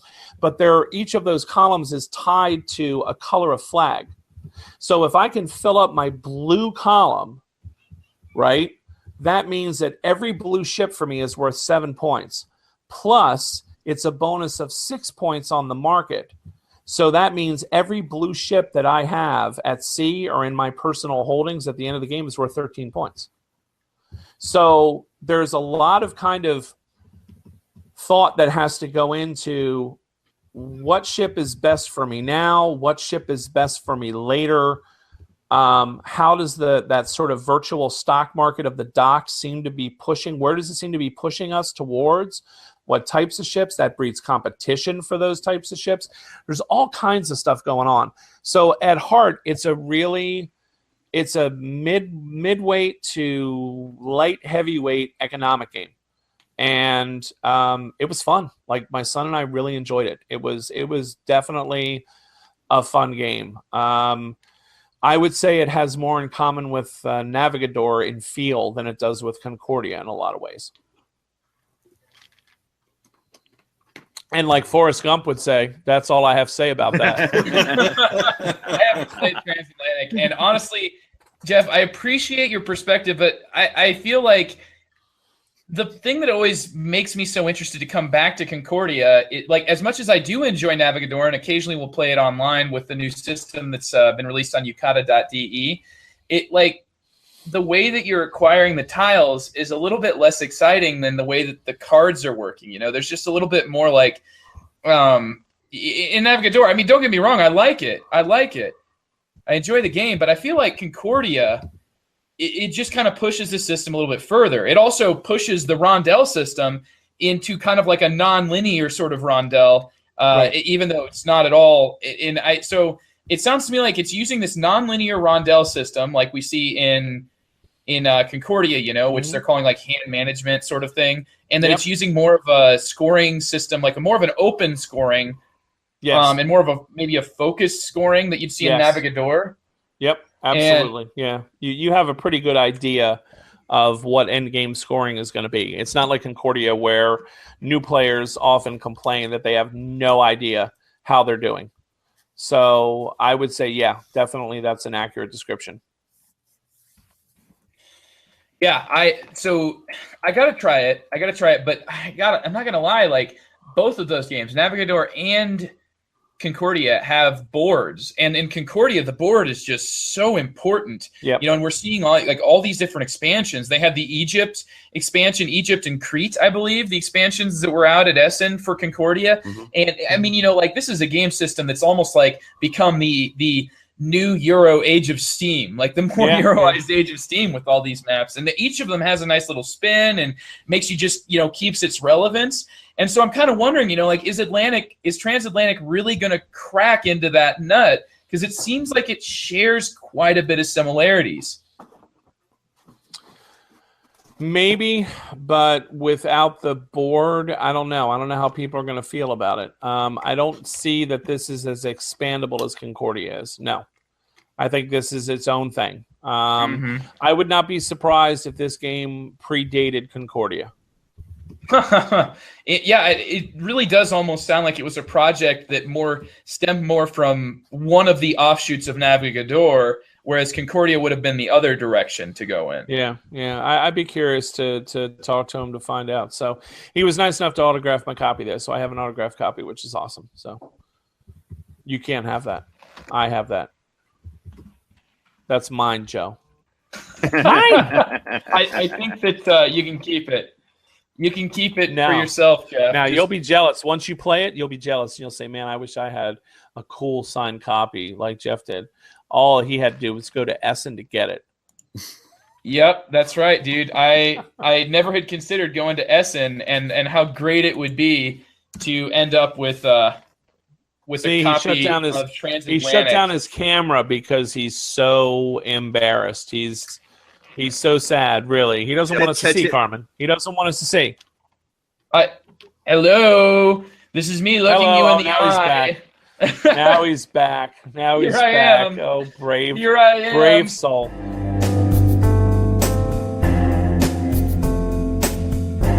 All right, you said you had Essen questions for us. Give us some Essen questions. Go. Well, you mentioned that there isn't that much open gaming going on at the halls, and I know that you guys had some responsibilities during the day, but what happened after the Essen fair shut down? Carmen, you want to field that? Sure. Well, I know that let's you guys bought Kamasutra, and that was night one, right? Let's go into after you guys got that was every night. That was every night, my friend. Anyway, come on. Cleared the honeymoon phase here. Then you bought the expansion. As long as he has that cologne, we're good to go. So where'd you guys hang around? I know that there was a hockey game. Yeah, go ahead, Carmen. Yep. So Tuesday night, Geoff arrived Thursday afternoon. So Tuesday night, I went with a group to a German Elite League ice hockey game. So Uli Blenneman from Spielworks, it's his hometown, Iserlohn. So he invited Edward and Amanda from Heavy Cardboard, Clay from Capstone, his friend Christoph, and Mira, who was a fan, and myself. So we all loaded in a van, and off we went. And that ride was very memorable. We talked business. We talked, there were publishers, retailers, fans, gamers, and it was very entertaining. And also, at the time, Clay was discussing his difficulty with customs. So that was interesting to hear what he had to go through as far as getting stickers made that, in German to put on all the containers to make it through customs. So we had a blast at the hockey games. It was a very small arena, held less than 5,000 people.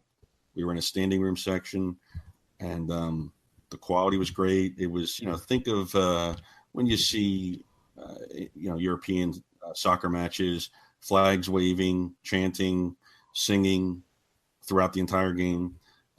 Smaller scale, but just as enthusiastic. And I'm actually wearing a Roosters shirt right now from the that I picked up at the game. Nice. And, I've you got some swag. I like it. I'm a long distance fan. Yeah, it was wild, man. It was really cool. So I did that one night. The next night, I went to dinner with a couple from Lancaster, and we just walked around. And then Geoff arrived Thursday. We went to dinner on Thursday. Yep. Friday, I think you had dinner with Phil, and I went to a meetup at an Irish pub. I think Friday was when you. I think Friday was it was when I went to dinner with Phil, and it was an amazing steakhouse. I wish I could remember the name of it. It was probably one of the best meals I've ever had in my life, but it was also one of the most expensive meals I've ever had in my life. You're in trouble, right, when you go to a restaurant and there's no prices on the menus? That's when you realize they're gonna bring out this giant steak and just start shaving meat off of it, hoping to give you the meat sweats, right? This was just a different. As soon as we walked in, I'm wearing shorts, right? I'm wearing shorts, with a you know, just a fanny pack, socks, and collar. sandals. All right, dude, No, we got no, it. just a collared shirt. You know, nice shirt, but you know, untucked. And I walk in, and it's like everybody's dressed to the nines, and everybody just turns and looks right at the crew as we walk in.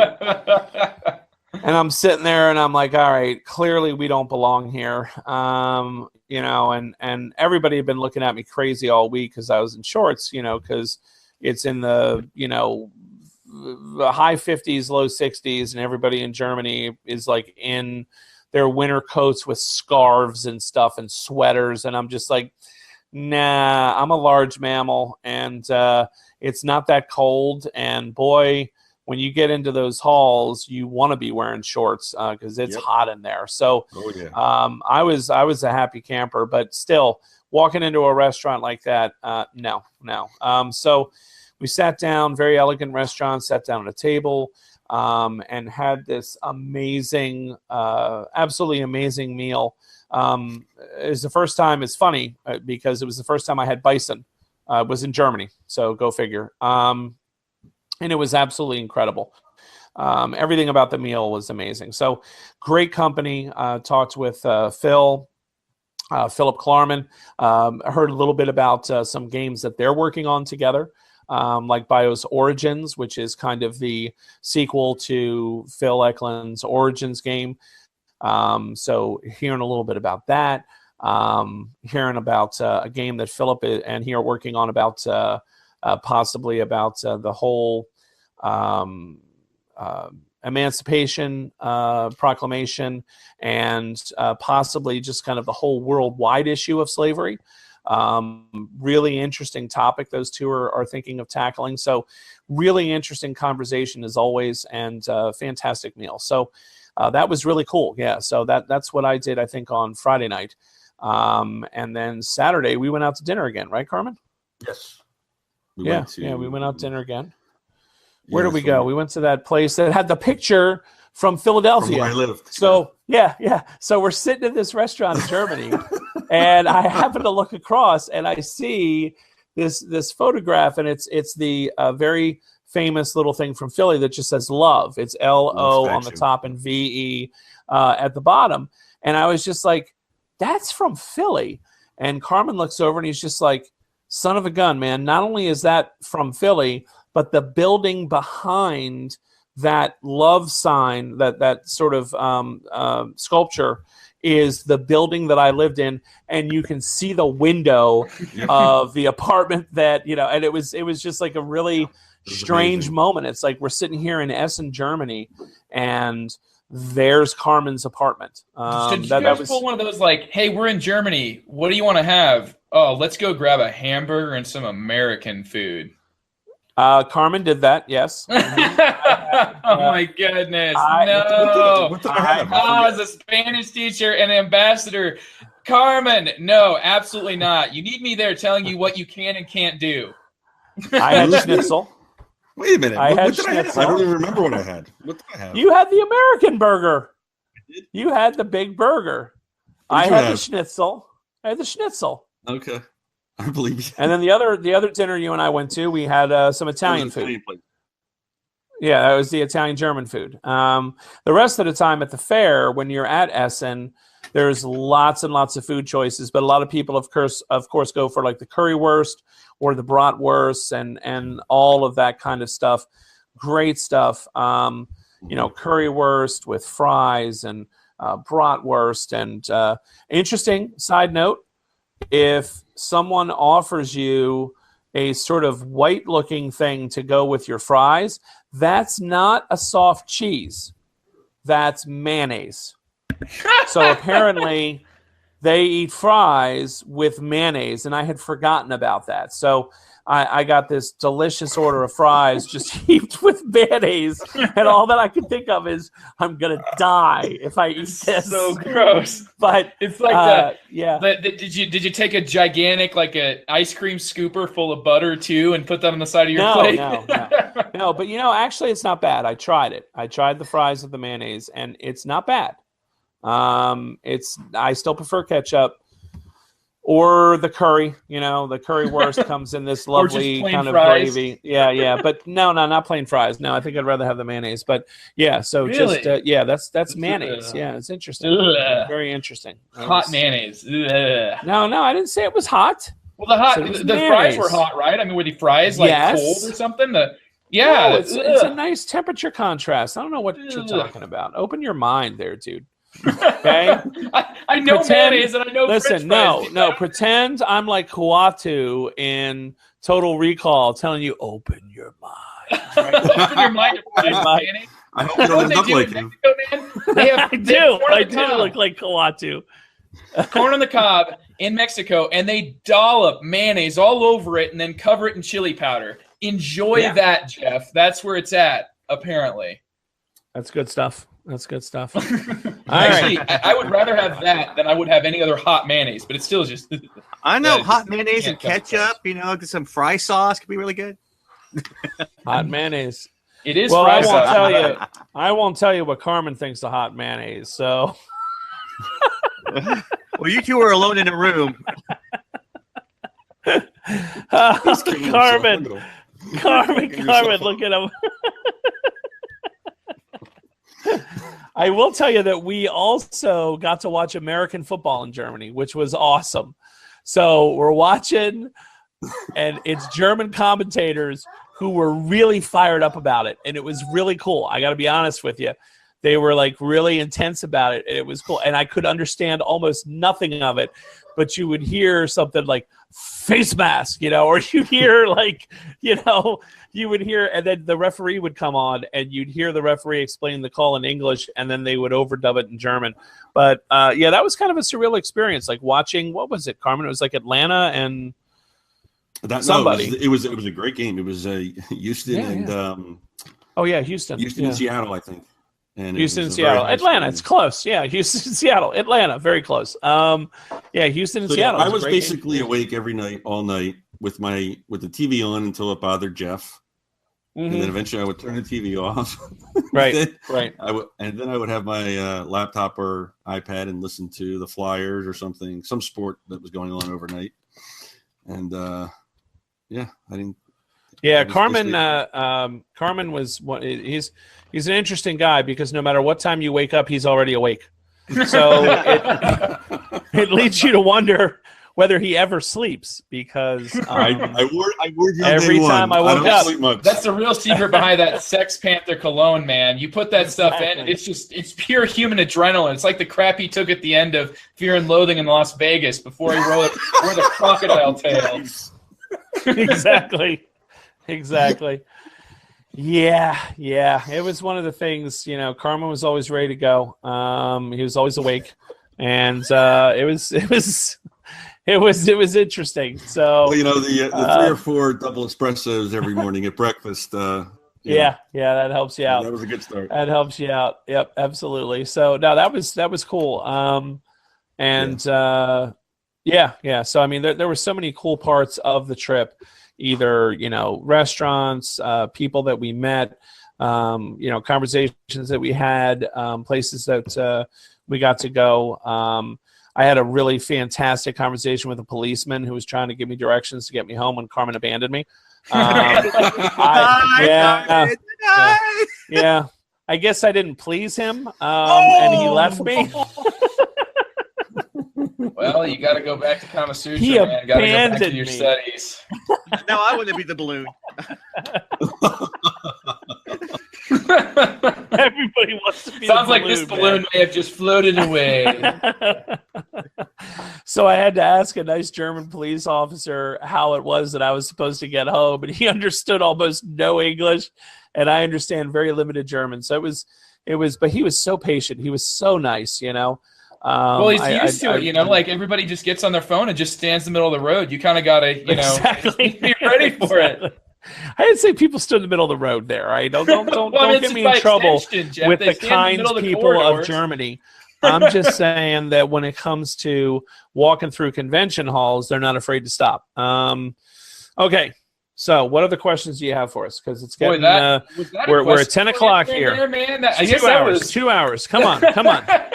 I was just saying, like that was pretty much.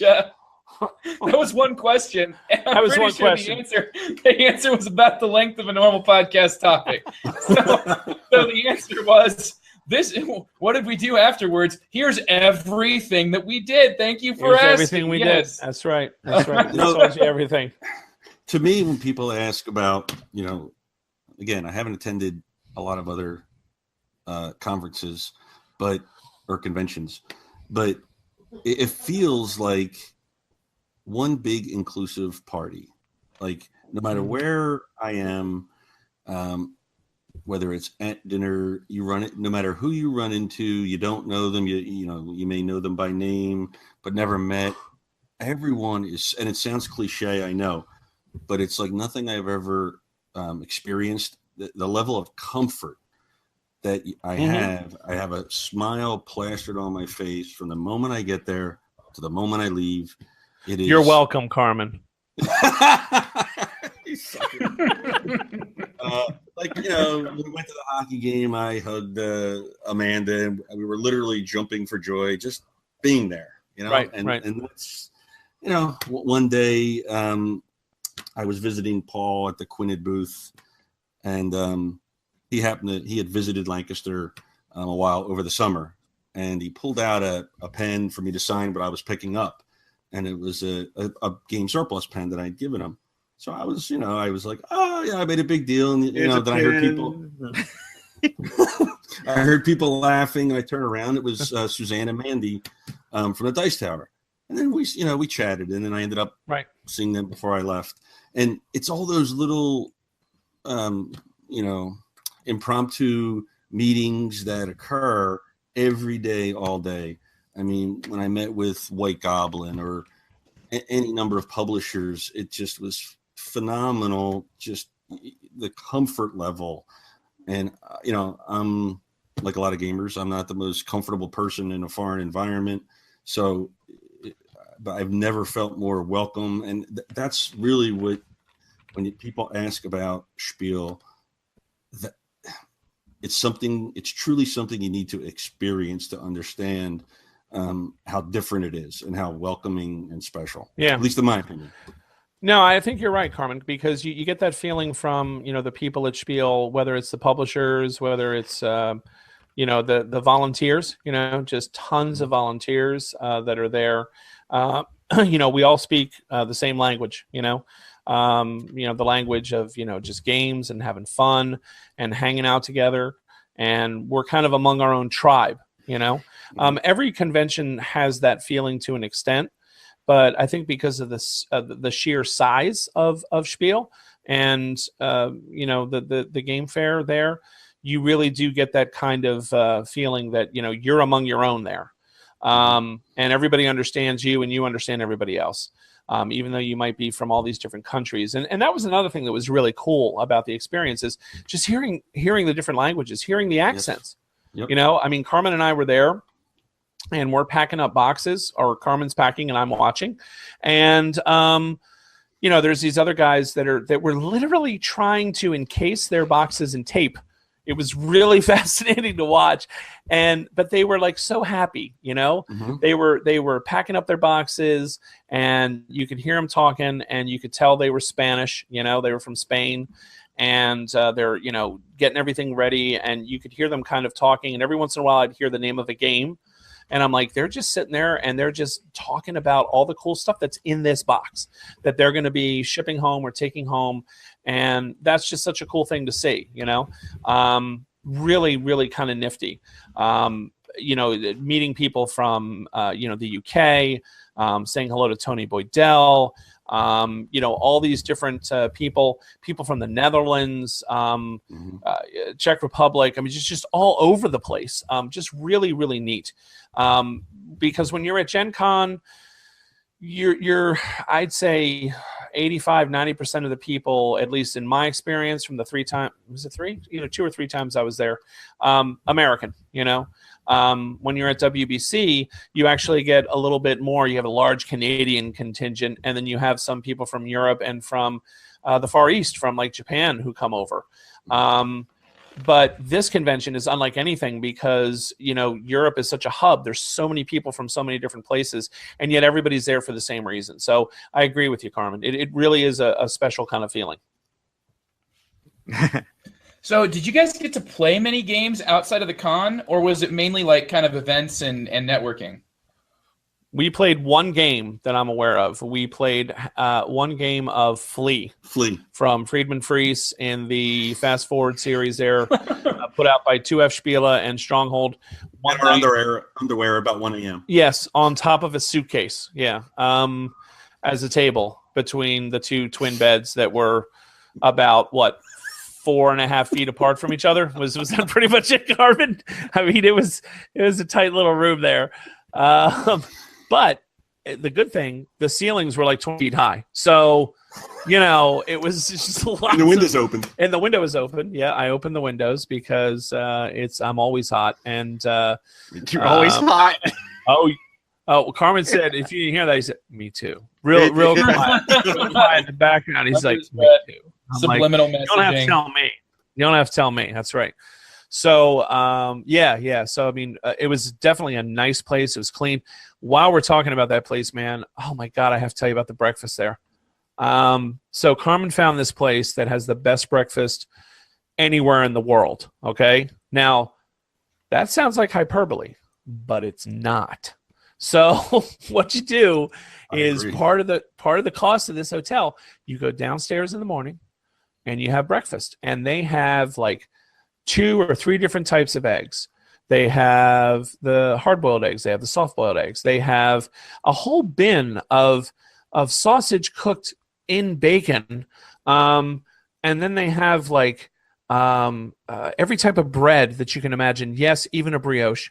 They have fruit. They have fresh cheese. They had the last day I was there, the only thing that he had put out, because it was like 5:15 in the morning, he had like prosciutto wrapped around pickled asparagus, like it's just, and like coffee and juice and like everything. Where was the brioche with possibly imagine? It was insane. What about the brioche with the bone? With the bone, there was no bone. It was just a lovely brioche. But no, like seriously, croissants and then they had like desserts, you know, like torts and stuff. It's like it was insane. It was great. Wow, it was insane the amount of stuff they had there.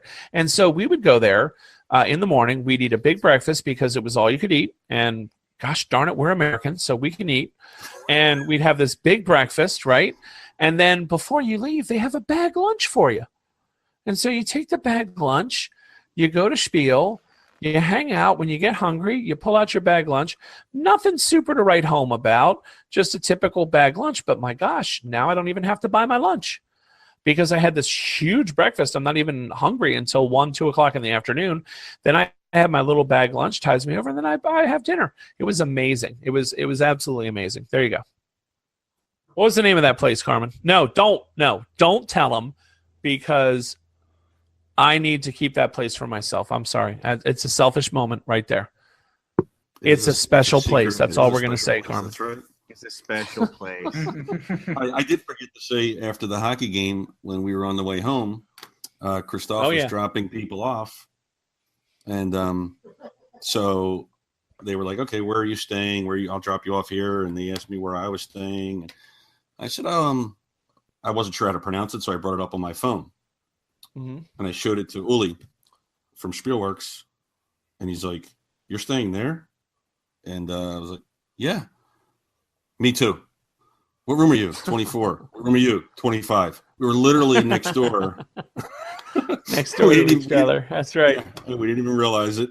And you're talking about a hotel that's 4 flights and maybe half probably dozen 30 or so rooms. Yeah, maybe 30 rooms. Yeah. Yep. I mean, that's it. You know, we were on the top floor, I think, and we were room 24, 25, so it couldn't have been more than 30 rooms. Yep. Amazing. And I think a lot of publishers, I think, were staying there this year because it's mainly German speaking and it's kind of away from the hustle and bustle of the hotels right near the halls. So it's kind of, it was a nice little escape. But then, of course, people like me show up there and ruin it for them. Ruin it. Yep, ruin it. Filthy Americans. Anyway. filthy Americans. Filthy Americans. But yeah, I mean, the people there were super nice. The staff was great. I mean, again, like Carmen said, you know, I think the whole city turns out and kind of seems to have some pride in the event and seems to really enjoy the event. So it was a great time, great atmosphere in that way. Excellent. It was Well, I'm super glad that you easy guys to enjoyed navigate as yourselves. well. Mm-hmm. It So was super easy. I'm sorry. Go ahead. No, I was going to say it was super easy to navigate the underground. Jeff and I both were saying it often took longer to exit the hall than it did once you were out of the hall to get from the exit, you know, back to the room, which was a couple stops on the underground. But that trip took all of between 5 and 10 minutes at the most. Yeah, and, really quick. Yep. So it was just it's heaven. Yep. Very cool. All right, what else you got for us, Joe?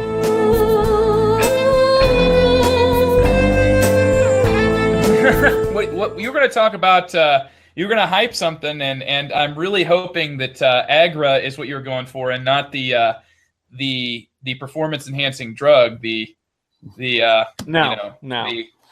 don't need that. I don't need that. Carmen's cologne is that, really, and Right. For the entire hotel, actually. That's why he keeps it under lock and key. That's right. That's You know, right. You got to keep it in the safe. Beep beep beep beep. Hey, Prince beep. Charles wears it, man, and he got Princess Di, so I figured that's right. That's right. That's right. We could do. We did a little role playing. That's all right. Anyway, so here we go. Yep. I am not going to hype Agra. I have changed my mind. Look at that. I just shocked you, Joe. I'm not going to hype Agra other than to say that I really would like to try it, really would like to play it. The game looks gorgeous. Well, it's a Quinted game, right? So, unreal. Yeah, it's or Quinted. Quinted. Components Sorry, are Quinted. Yep. Components are unreal. Could not get into a demo because it was just stacked with people at all times, and kicking myself a little bit for not picking it up, but you know, I know that Carmen's going to have it, so you know that I'll wait on it. But looked really interesting, really gorgeous. Now, the one I'm going to hype is actually one that I just got in the mail today from the kind folks over there at Tasty Minstrel Games. They sent a copy of the newest Eminent Domain expansion, which is called Oblivion. And it really has me excited. I read through the rules for it. Here's why I'm so excited about it. So the original Eminent Domain I liked. I thought it was a really interesting engine that didn't have a whole lot of like depth to it. Like it was a cool game, but it was missing something. There were like certain paths you just go down, and that's like once you know them, they're just there, right? And then the first expansion came out, and it kind of changed things up, and it made the game much more fleshed out, much more interesting. Then the second expansion came out, Exotica, which made it even better because now you have like this mining technology, and you're looking for asteroids, and now there's a differentiation between the different types of ships, and the goods are, you know, in the previous expansion, the goods are now actually differentiated. They're not just sort of different colors for no reason. And so the game has continued to kind of get fleshed out, right? There's some abilities to kind of, you know, go after each other a little bit. And that was kind of cool.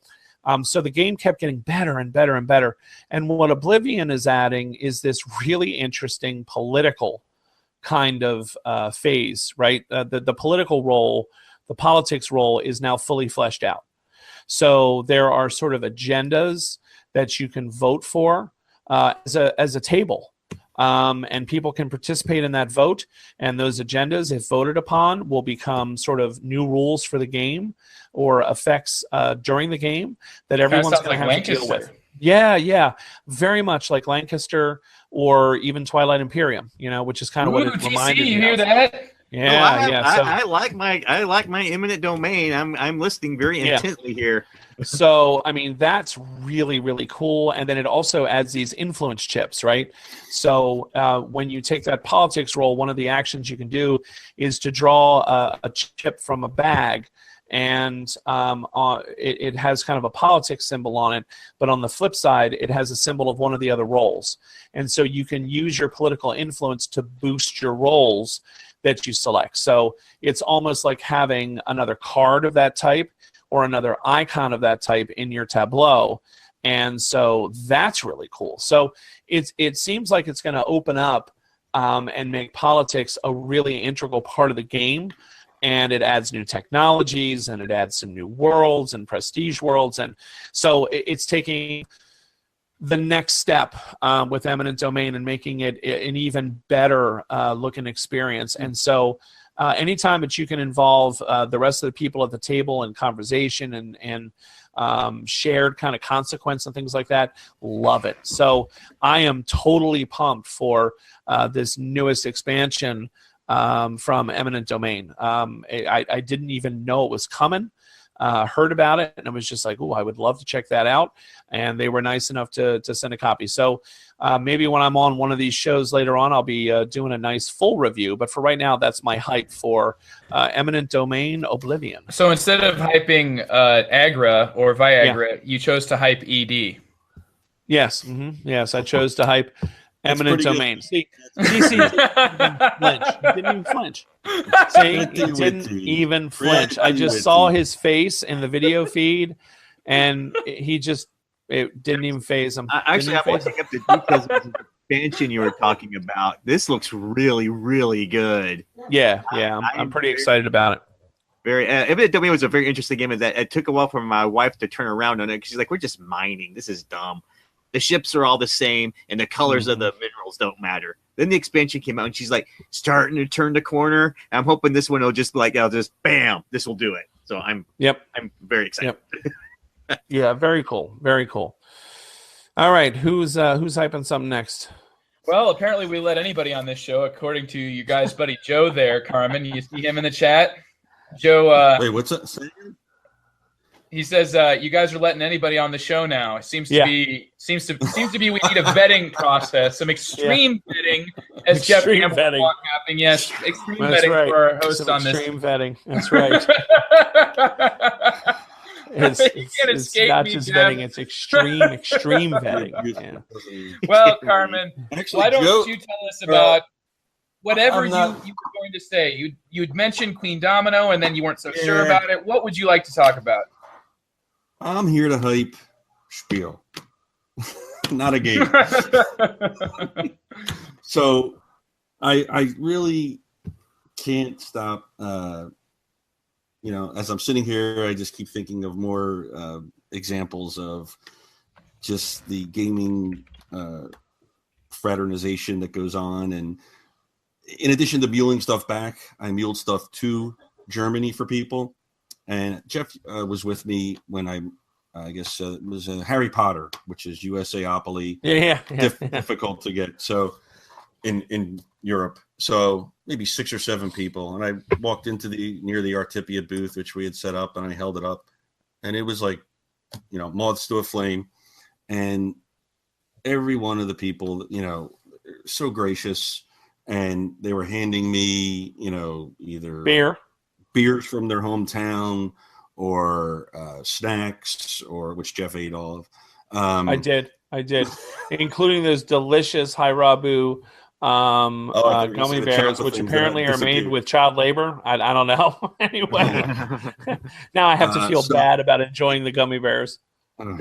You're crying while eating the bears, but they're so good. I was. They're so delicious, like Homer Simpson. Maybe that's why that one beer you didn't enjoy so much. It was Karma. Oh, that was a terrible beer. What was that beer? What did I tell you that tasted like?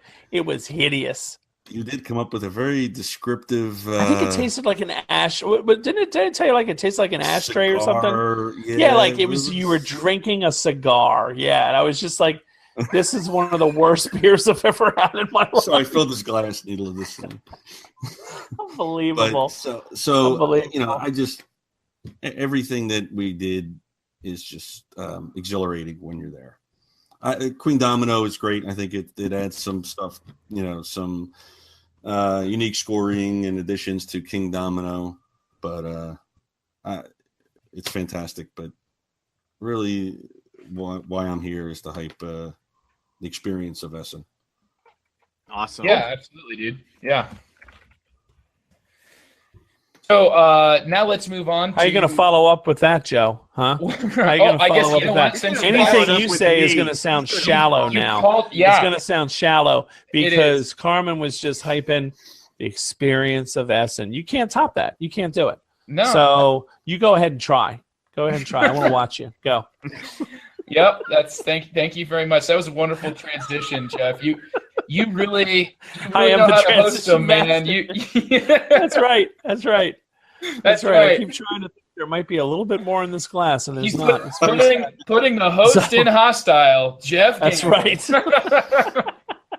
So, anyhow, all right, tell us about whatever little experience you're going to talk to us about. Go ahead. Wow, it's not even a real experience, Jeff. It's just it doesn't even count. An imagined experience I've never had before. I've never been to Essen. Nope. And you know what? I've never even played the game I'm going to talk about. So really, why are you listening? Rogers of the Ganges. It looks like a cool little dice placement game. Yes, and Tony previously from Heavy Cardboard was speaking about it, which made me immediately interested because it looked like a Euro game that would entertain me. But he clearly thought there was something heavier there, and so I'm not so sure if that means that it's going to be out of my firmly Euro wheelhouse for the most part. But anyway, I'm interested to see. It's definitely got a really pretty box cover that reminds me of the Indiana Jones, like the Temple of Doom scenes where you've got like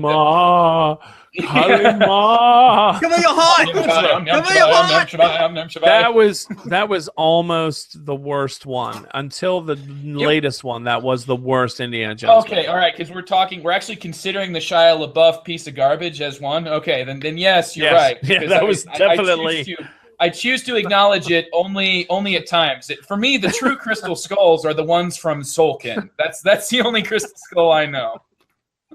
That's right. Those are the only crystal skulls that matter. Anyway, go ahead. So tell us. Rajas of the Ganges. Tell us. That's all. That's it, man. That's it? It just looks like a cool little dice placement game. That's it. I don't feel as excited as I should after a hype section. I don't know. That's what hype is, though, man. Did he let you down, Carmen? Did he let you down? There's a little bit of a letdown, wasn't it? Well, actually, I'm staring at a copy of that right now that I borrowed from where? The couple that joined us from Lancaster, Kevin and Lisa. They picked it up, and Kevin did rave about it. And I'm bringing it to PAX, so you'll get to play it before Joe, Jeff. So yeah, that's what it's all about. There, you got to come to PAX too. All night. You got to come to PAX. Yep. That's right. You got to come to PAX too, Iowa. All right. Oh, I'm gonna bring PAX to Iowa somehow. Bring Philadelphia here, in the middle of the plain, the corn, and yeah, right. Scouts country. All right, TC, what are you hyping? I got to go to bed. Okay, well, I was going to have some future games of Legend of the Five Rings, but I've already talked about that. Don't want to get yelled at again. Although I do have a new strategy. I have sleeved my cards in My Little Pony sleeves to distract my opponent next time I play. That would not fly for me. You would have to unsleeve that before I would play it. Anyway, well, go ahead. That'd be like a win by default, right? I'm 0 for 8 on this game so far, so I got to take a win any way I can get. Holy crap, man. So Battle for Rokugan, is this the first expansion pack, or is this the actual game that's coming out? So what I want to hype is the actual board game coming out. And what's got me interested in it is designed by Tom Jolly, who designed Wiz War, which was a crazy deck building card game with fighting wizards in a maze. It was one of the games I played when we talked about our 90s games that I played when I was growing up. So I'm excited. It's supposed to be like a 6-player area control game set in the Rokugan setting, and I've been looking at how it plays. It looks pretty interesting. The designers got me interested. So, and it's only $40. So hey, win-win. So I'm kind of hyped about that. Maybe maybe Carissa will actually play a Rokugan game because she didn't really like the card game that much. So this is like phase 2 here to try to get her back in. Well, I know your son has very strong feelings about card games, so I'm wondering if he got that. I'm wondering if he got that from his mom. I don't know. That probably did. Yeah. Remember we talked about Epic Face, the Epic card game? Oh, yeah. Yeah, that's where it's coming from. Yeah. That was a pretty terrible card game. So I agree with you there. That was not a good game. I mean, after Star Realms, Star Realms, it was like, oh man, what a phenomenal little game. And then Epic came out, and it was like, wow, what happened? But then they kind of redeemed themselves. They're working. If you've played Hero Realms with the, there's a quest expansion and a boss expansion that makes it pretty neat. I mean, it is comparatively better than Epic, so take it for what it's worth. Yeah. There's not much that isn't comparatively better than Epic. Sorry to say to the creators. I usually try to be less harsh than that, but it's a pretty bad game. Yeah. All right, so that sounds good. That sounds good. Did you play Flea again? Flea? No, I haven't played Flea, but I did play Fear. Which Fear, I liked it. It seems to be a reworking of Poison. It's that same kind of, you're trying not to reach I hated Poison so bad. Is Poison that like Friday the 13th game from Reiner Knizia where you're trying not to get 13? Yeah. Oh, that was like the joke from our podcast for so long. Like there was one night when we were like all just sitting around and we were like, what do we want to play? And I kind of got sick of the whole like, what are we going to play game? So I went and I grabbed Poison off the shelf and I started like screaming the rule book because it was only like a page, like front and back. So I just started sort of screaming it because there's like probably 10 people in the room. And I figured there will be enough people that hear these rules and sit down and they will just like involuntarily participate in this experience. And it was just garbage. Oh, it just like everybody just sat there sitting on the same cards the whole time, and it felt like one of those games where you just kind of had cards that you never wanted to play until your hand clogged up and somebody had to play the crappy card, fall on the sword, and then it kept going. Wow. There you go.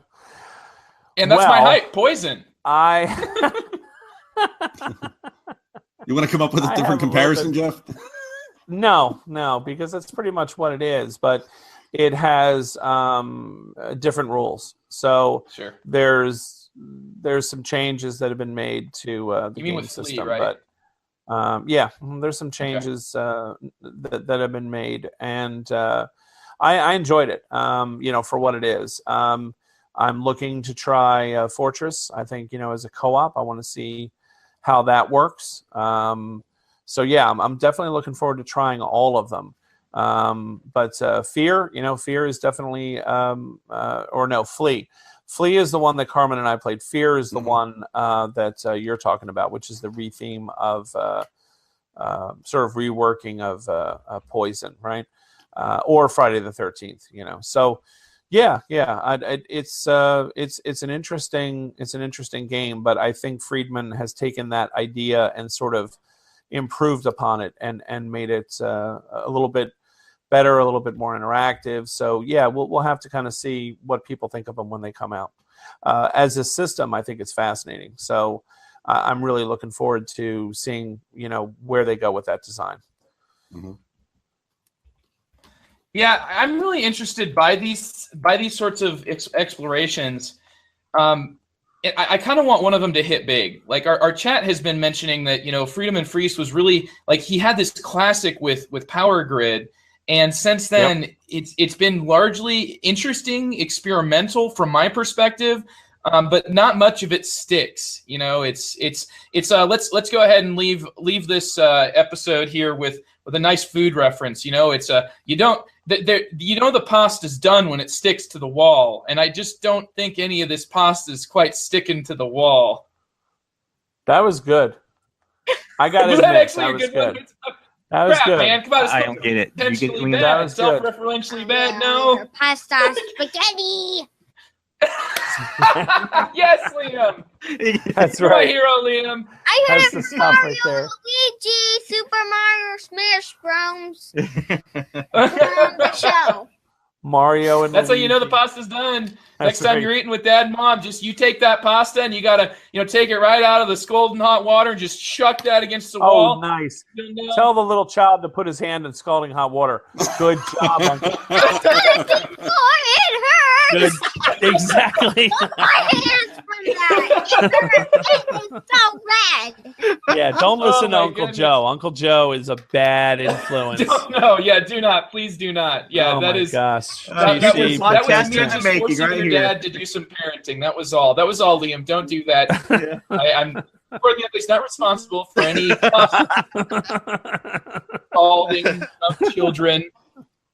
No. All right, so before we Well- go, I just want to once again say thanks to Carmen for the invitation. I want to encourage people to go and check out Game Surplus because, Carmen is a very thoughtful person in general. And I don't mean just thoughtful about being nice. I mean thoughtful about what he was trying to do with Game Surplus, thoughtful about the things that people are looking for in a game store, not just an online game store, but a game store in general, thoughtful about what makes good customer service, thoughtful about, what can I do better?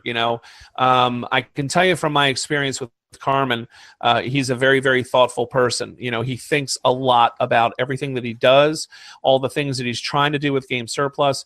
And I think people are starting to see the fruits of that. I would encourage people to go and check out GameSurplus.com for the selection of stuff that he's had shipped back from Spiel, and to reach out to Carmen, ask him if you're looking for a game. He and Elaine and Velma, who's still kind of there, helping out and working hard at Game Surplus behind the scenes with Carmen, doing great things still. Very much kind of a family feel there. People that I trust, people that I like.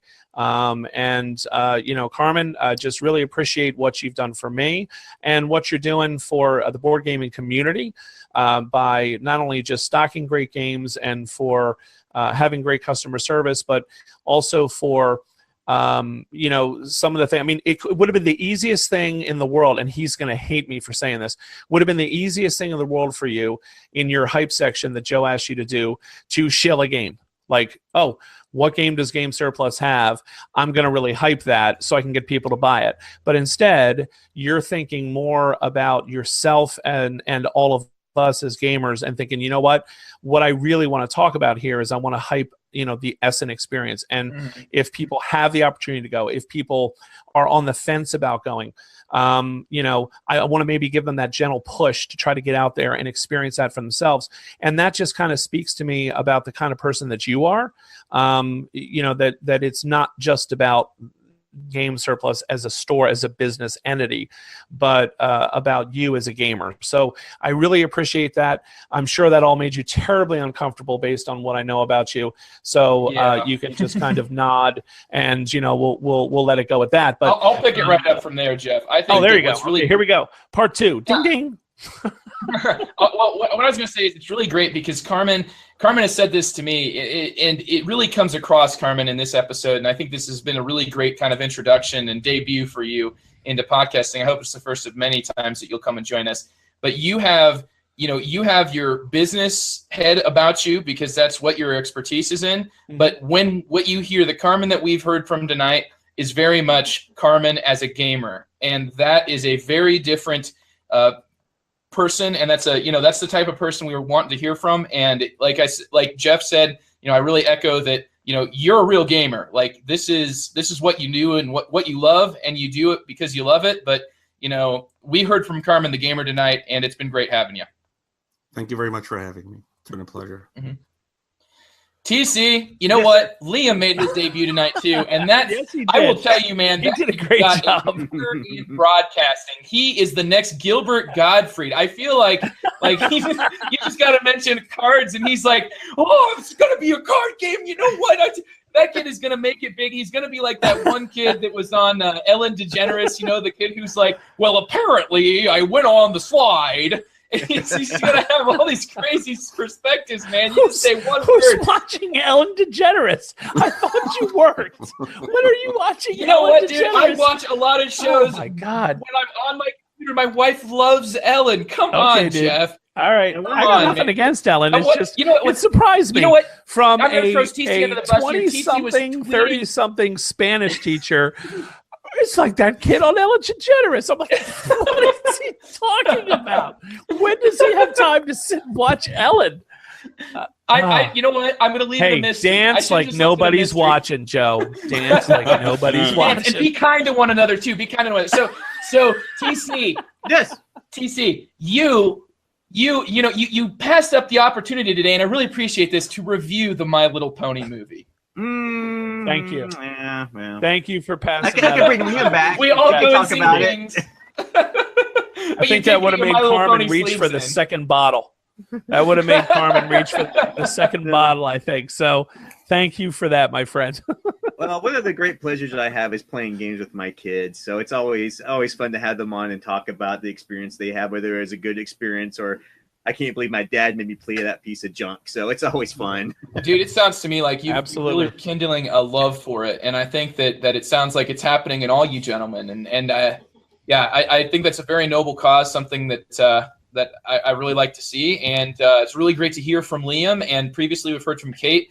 TC, you're raising quite the game and family there, and glad to have you That's on. Well, gents, this has been fun.